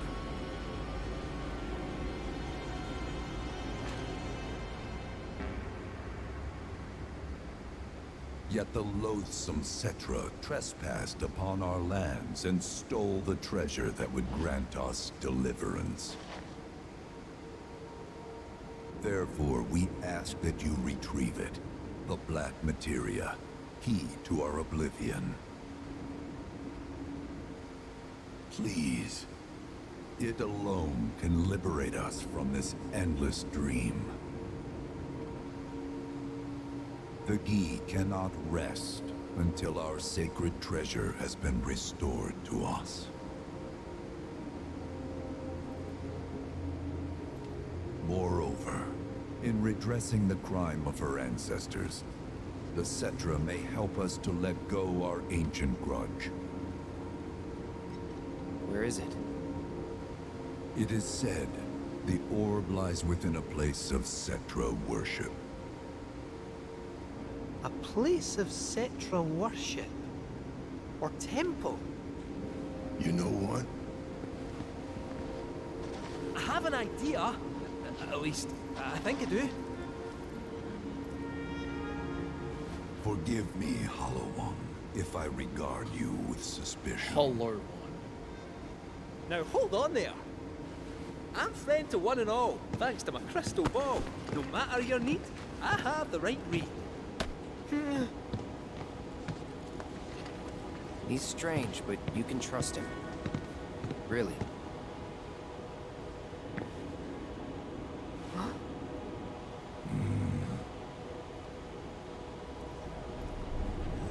Alas, it appears we have been discovered. I trust you will return our materia to its rightful home. Green. Only you can end our torment. Green. Are the Cetra within the planet just being like pulling them out back down?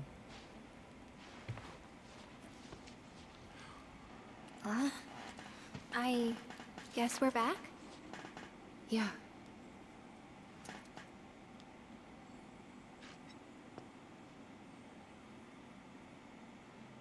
We need to get moving. Right.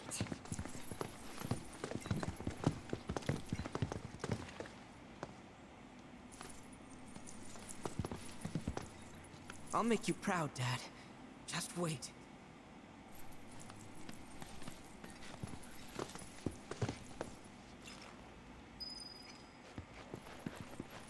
Yeah, completely. Again, the green coming up and saying we've been discovered. It feels like the Cetra within the planet are just like keep locking them up and keeping them contained again. There's so many thoughts.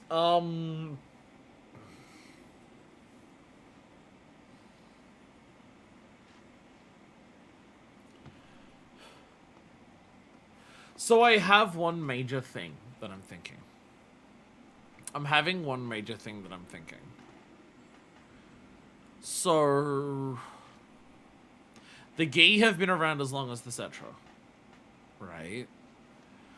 They're on this planet because their planet died. So they came to this one to exist. But because they weren't of this planet, when they died, they just drifted. They just wandered. So the idea is they get a materia of deepest black.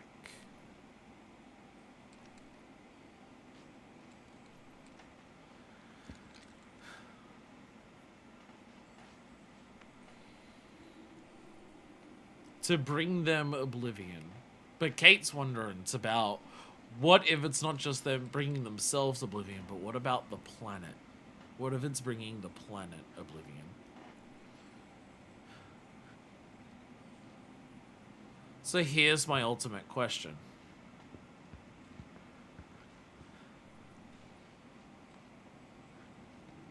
Is this black materia what brought Jenova here?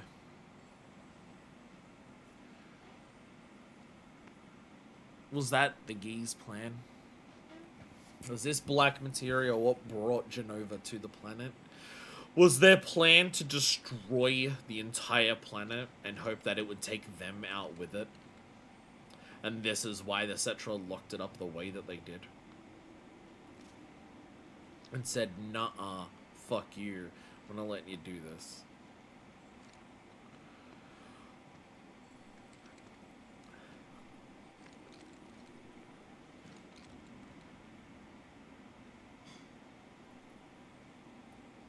Because here's my thing. I know that Sephiroth's plan is Jenova bullshit. It's very obvious that Sephiroth's plan is Jenova bullshit. And the moment that Sephiroth starts appearing here during this is when talking about the materia. If Sephiroth's plan is Jenova bullshit, and the moment that Sephiroth appears here to try and guide Cloud to just be like, you have to make sure, like Sephiroth appears right as they're talking about the materia, and then Cloud's immediate response is, we can't let the Gi have the materia.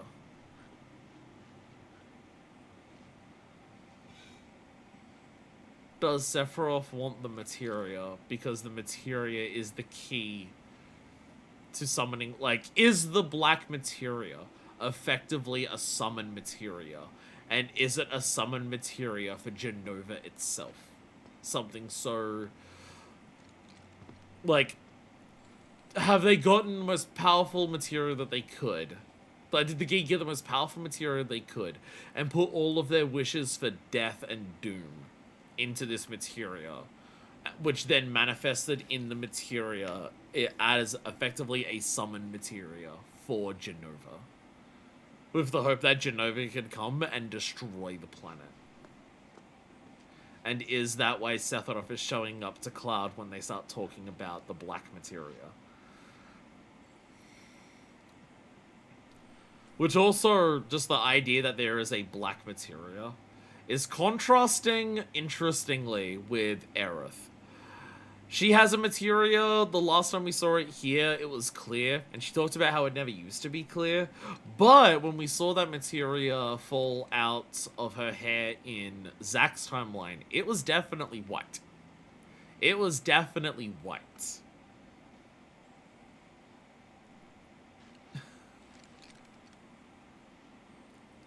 So, do the Gi have a deepest of black materia to summon forth Jenova? And the Cetra have passed on through all of their lineage down to now the last remaining Cetra Aerith, a white materia.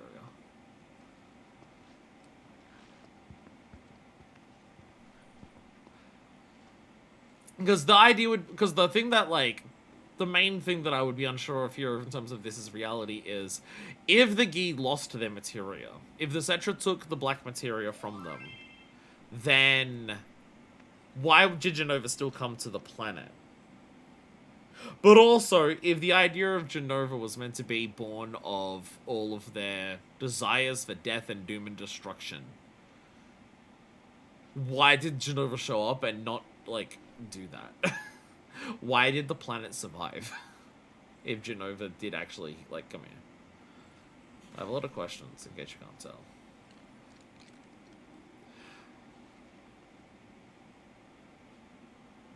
It's amazing how much the lore for this game has just been, like, so massively expanded. And just this idea of this much deeper struggle that has existed all this time. It's kind of intense. Also, just as a total side note, not that I'm not going to say anything direct, but the more I learn about specifically the backstory of this game, the more I learn about the past of this game and what's happened in the past in this game, and the things that happen in it, the more I can't help but feel like this is where Final Fantasy XIV is inspired by 7. So Final Fantasy, if you don't know Final Fantasy XIV, Final Fantasy XIV is very deliberately a theme park Final Fantasy. There is a shitload of sections in Final Fantasy XIV that are direct homages to previous titles. Like, you'll go to a Crystal Tower and go through that and fight bosses from Final Fantasy III, the game that had the Crystal Tower in it. You go through a raid series that has a storyline that very closely copies story elements from Final Fantasy VIII. Which is going to be very funny when I go to other Final Fantasy games and just, like, see, and just be like, oh, I can predict the plot of this because I've played Final Fantasy XIV. I've noticed that Final Fantasy XIV doesn't have a lot of 7 in it. Materia exists, that's about it. And, like, Kate Sith's in 14, but in such a completely different context that the only thing that's similar is that they're a cat and their name is Kate Sith. There's nothing else similar in terms of how Kate Sith is in 14. So I'm just like, it's interesting that I'm playing through this game that has a whole bunch of homages to other Final Fantasy games, and yet the one other one that I'm playing with 7 isn't there much. The more I learn about the history and the backstory of this game, the more that I realize, oh, that's the part of 14 that takes from 7. There's definitely a lot of differences, don't get me wrong, there's definitely a lot of differences and a lot of twists and ideas, but just in terms of, like, the planet and, like, how life on it works and the resurrections and, like, the people who used to be on the planet. There's definitely things where I'm just like, oh, that's the part of 14 that's 7. Oh. In very, very different ways. No, like, you're not going to go into 14 and just be like, well, I understand what the Cetra and the Gi are doing, so I can predict 14. No. No. It's more so there are broad strokes that I can see that are similar, and then ways that it's like, oh yeah, that lines up, in ways where it's just like, oh, that's just like, they, like, it seems like they almost deliberately inverted that part as more than anything else. Wow? I don't know if I have words more specific than holy shit. I don't know if I have words that are more specific than holy shit. That was intense. That was intense. Again, like, I thought Red would have a trial. It's like, oh, learn about yourself, learn about, like, your role as this. I didn't think it'd be like, oh, by the way, there was another ancient race alongside the Cetra, but also that alien race is also aliens from, like, that ancient race is also aliens from another planet, by the way. And they didn't form a bond with this planet. There was no pact signed to say, yes, you now belong to this planet, so they couldn't return to the live stream for this planet. My god. Just, yeah, that's a... Again, this is very much a moment where it's just like, huh. I thought I understood the idea, like, I thought I understood, like, a lot of the ideas behind this game. And today has just flipped a shitload of that completely on its head. What the fuck? What the fuck? I mean, it's awesome. Everything that I'm hearing, I love. Everything that I'm hearing, I love. See... The Gi are trying to also paint the Cetra as being good to see you again. Unreasonable. Allow me to escort you to fellow Bugenhagen. Please, this way. The Gi are trying to say that it's just like, the Cetra are unreasonable. The Cetra were, like, prejudiced against us. The Cetra were intolerant of us and hated us and everything like that. Do the Cetra have control enough over the live stream to just, like, let the live stream bond and, like, connect with the Gi? Undead suckers actually think we're gonna give them back their materia. They called it their salvation or whatever. But to me, it sounded more like something with the potential to wreak some serious havoc. Nope. No way in hell are we letting them have it. Can't let him have it either. Him? Sephiroth. Did no one else sense him? No. You're the resident expert. If you say Sephiroth was there, I'll believe you. Wait. So, are you saying Sephiroth's after the black materia too? Probably. Better to assume he is. Well, come on! Let's go! Can't let anyone get between me and my materia!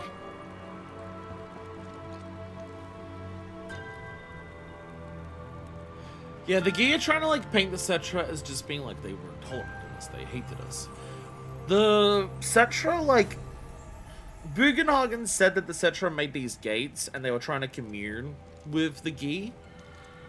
And Bugenhagen talks about not hating the Gi and trying to understand them. I think Bugenhagen himself, like, Bugenhagen's at the idea of it's just like, I understand why the Cetra are doing what they're doing because their life is horrible, but we can't let all of us die to, like, appease them and everything like that.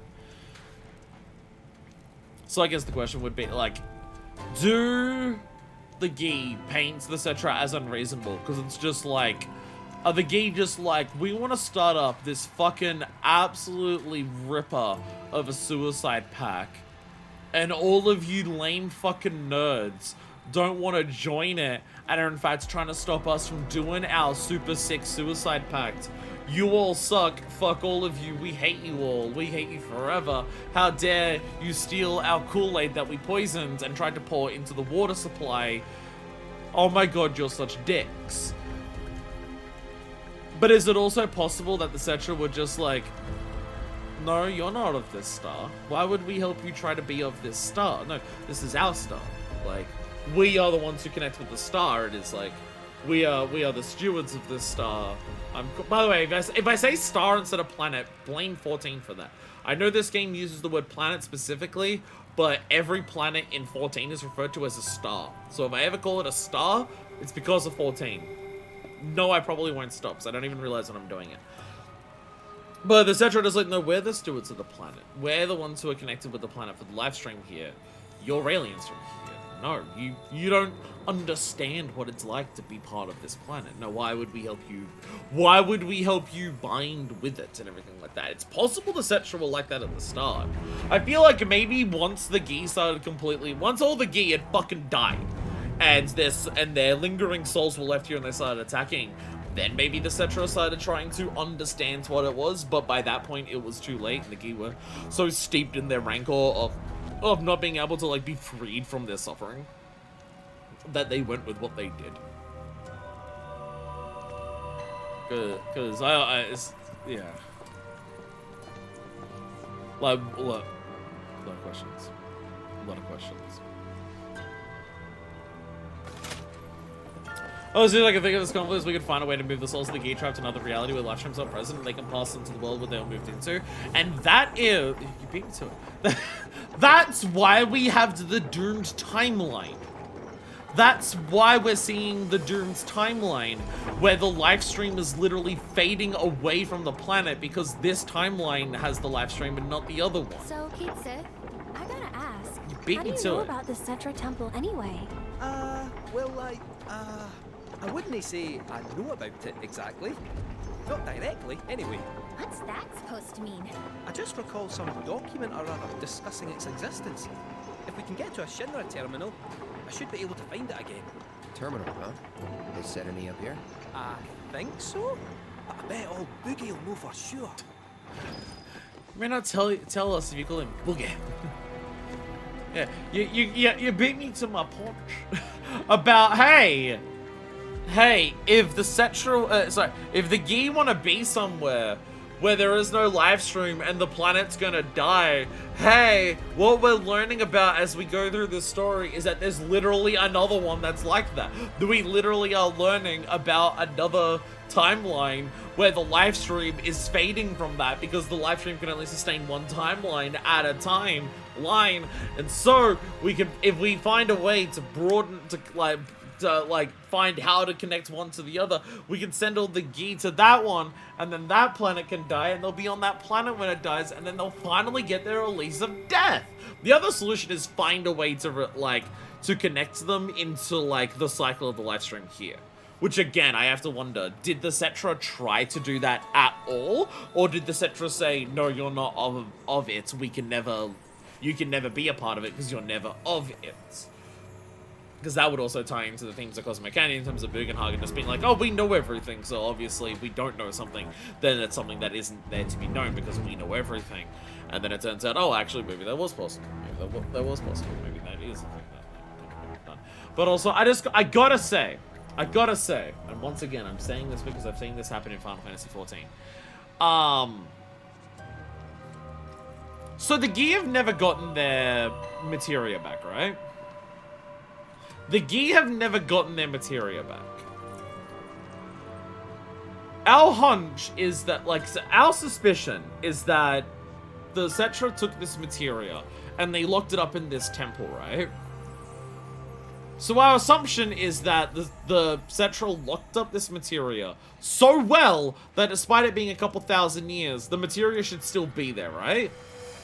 And our assumption is that the Gi are trying to get to it, and our assumption is that Sephiroth is trying to get it. Hey, Question. I'm going to ask something. I'm gonna ask something. Do our heroes think it's a good idea to go in and get it?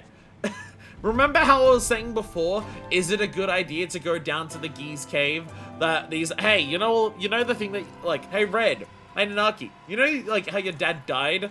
Like, making sure all of these locks stayed up so the Gee couldn't escape because the Gee break through all of these locks and then tried to kill everyone in Cosmo Canyon? Hey, as part of your test, let's go through and undo all of the locks. Oh look, the Gee started showing up. Hey, question. If we go and get the black materia that's been locked away for millennia that no one else has ever gotten, because our assumption is that it's still there, do we think going and getting it's a good idea?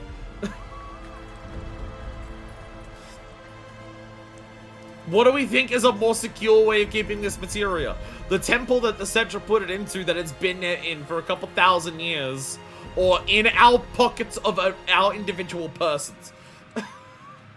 I'm just saying, I've seen this exact plot line in Final Fantasy XIV of the heroes going, oh, we don't want the bad guys to get this thing, so we should go and get it from its incredibly secure place that it's locked away in. Oh my god! The bad guys are using it to access Azys Law! Ah! It's kind of what you do with artifacts locked in temples. Now, should we keep an eye on this temple to make sure Sephiroth isn't trying to break in there himself? Yeah, sure. Put a neighborhood watch out there. Maybe don't try and get it yourself. If our heroes try and get it themselves, they're very stupid. Because I do not see that being a good thing. Wild guess. I don't think getting it is a good idea. But that's just me. Bright lights.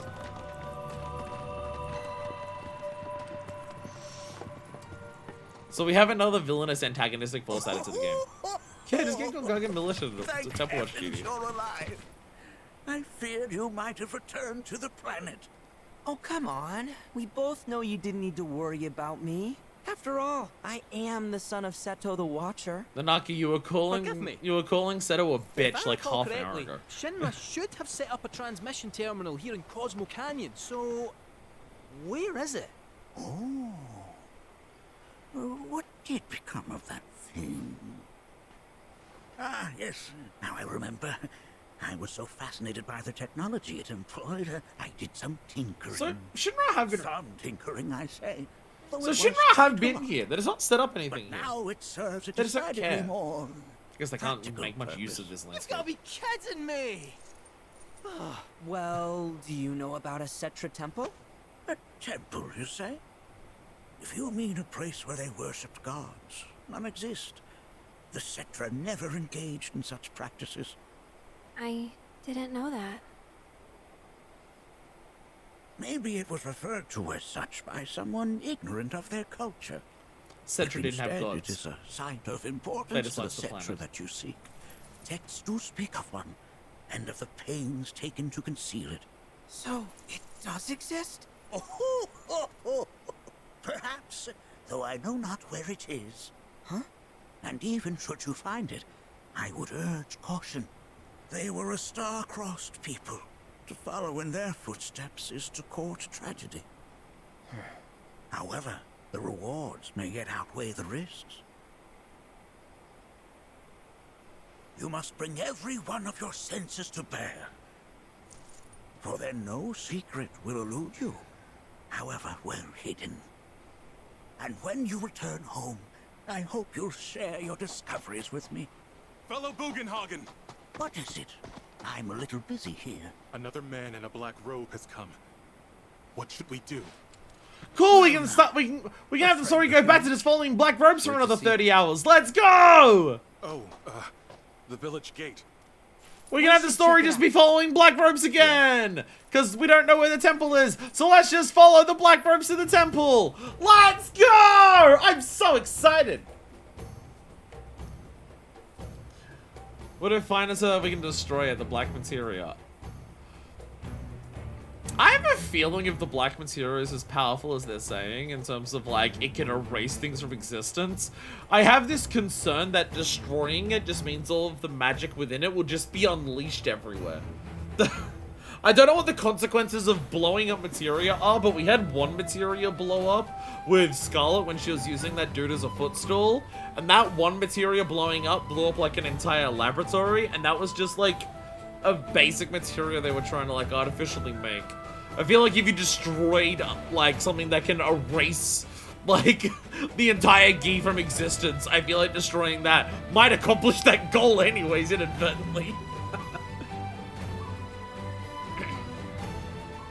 Traversing the settlements. No, I guess that was a bad idea. Well, I mean, we don't... I mean, to be fair, the one that blew up in the lab, maybe because they were experimenting with it. Maybe maybe because they were like trying to inject more shit into it. I don't know, so it like overloaded it.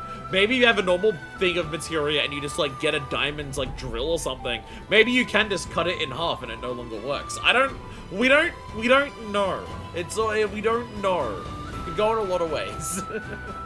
Speak with one of the guides and they'll escort you to various locations around the settlement. A privileged service only offered to the guests of Bugenhagen. Do we have fast travel for Cosmo Canyon? Because Cosmo Canyon's such a huge place. Cosmo Canyon is such a huge place. It has a lot of ups and downs to every aspect of it that they actually give us fast travel for the village itself. I mean, understandable because there's shit everywhere here. There's a lot of places to teleport to in Cosmo Canyon. But just in the village, there's a lot of places. So yeah, the village itself having that, I totally understand. I totally get it. I totally get it. It does make a lot of sense. All right, we have an entire free room already to do for this that we still haven't done. Look at that. That robed man is at the village gate. One of my colleagues is tending to him for now. Oh, okay, so you're the guy person. Hey, Boogan. Hey, Boogie. Boogie. The workings of our planet are most fascinating, no? That shit was very fascinating. That shit was so fucking cool. I'm scared as shit now, though. I suppose I ought to seal the door once again. Yeah, probably so the Gi don't come out and kill everyone. I do agree. I do agree. I personally do believe it would be wise for not everyone to die. But buggy baby indeed. So if I just walk you, where does this go? I haven't taken this far. I want to explore. Let me explore. Or is this where we went down earlier? I feel there's got to be a different area. No, because we went through the vault door. The other thing was the vault door, because it nearly killed Fred when it opened. Okay, it's another pathway that... There we go! I was about to say it's another pathway they had. I can just like run or something and I just jump the wall. I forgot. Right, I can just do that in this game. Right, we do have parkour. We have hardcore parkour. I forgot about this detail. There we go. So I got some absolutely divine wood. Hell yeah. I gotta say, it's amazing how good this game is when it has a story. I think much more I would have liked the game overall if they just had a story for like the first half of it. Imagine this game, but the first half of the game has a story. Oh my god. Holy shit, at like top tier. Unrivaled. Even when I get wood. From whom all blessings flow, we beseech you, cast your light in the dark and lead your children. Tonight, they return home from their long journey. Welcome them, O Mother, with love and grace.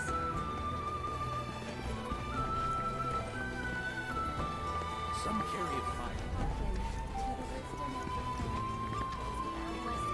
The youths who left the Veil years ago, Avalanche they call themselves? Excuse me, what? Who said that? Sorry, who said that?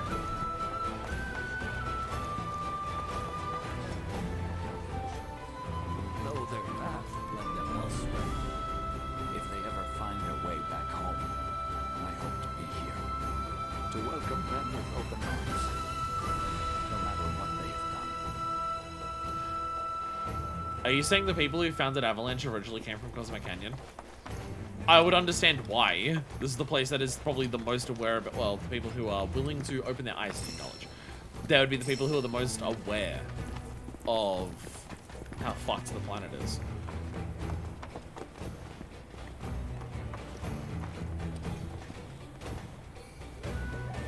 Yeah, it's awful.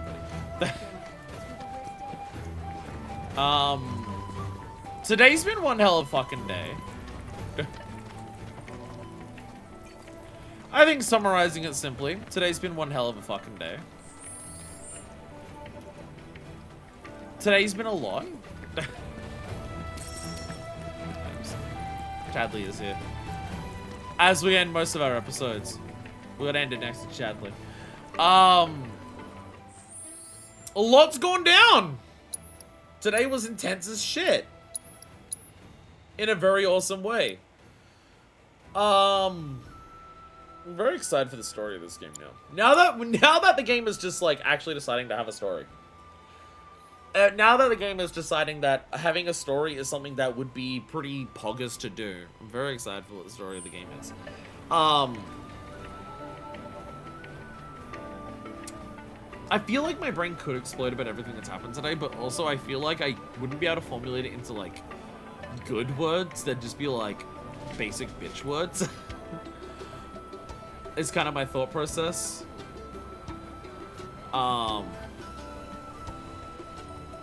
That was a lot that we learned today.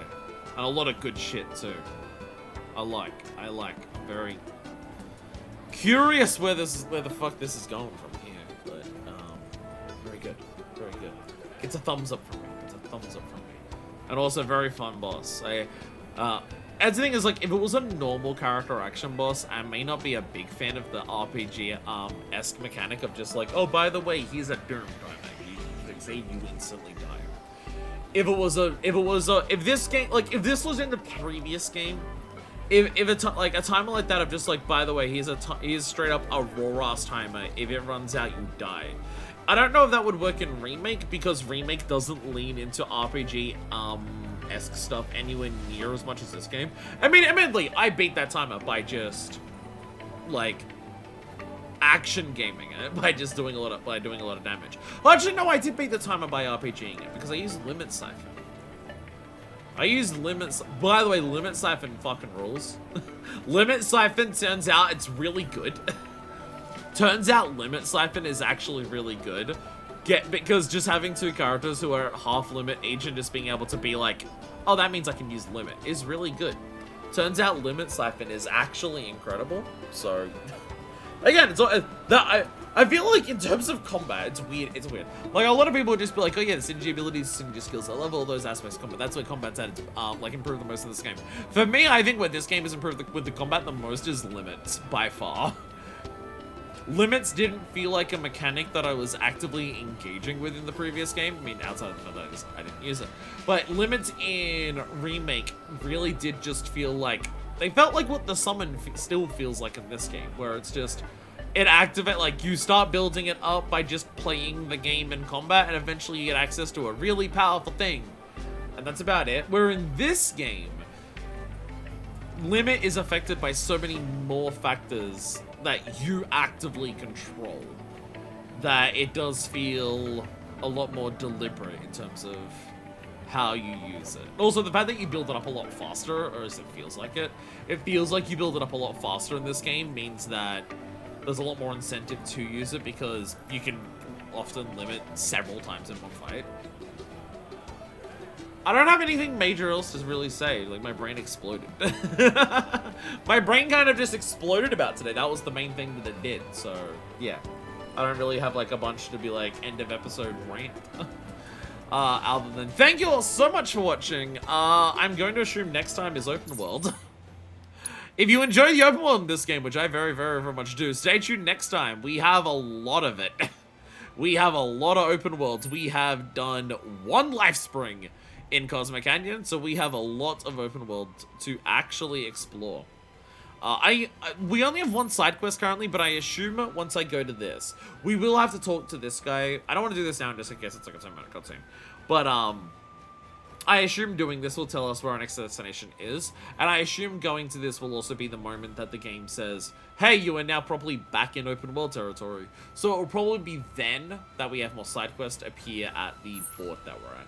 So we'll, like, go up here, see what's happening with the rope guys, and that'll probably, like, properly open up this section. Then we have, like, side quests that we start working on, all the areas that we're going to walk through, our gliding chocobo stuff. We'll probably, honestly, probably what I'll do for the open world is I'll probably just go back to the airstrip and just work from here. Because we do have this to do, but also because I didn't have the bird, and also because we were very much trying to focus on not doing open world, because I spent the last 2 streams doing that. I didn't do much of this area around here. And also, you know, there's also the camera spot that's right here. So we'll probably go back to the airport and just go from here and just go around to do our open world stuff and just circle around. That'll probably be the rough general plan. Anyways, thank you all so much for watching, and until next time, this is version 2, signing out.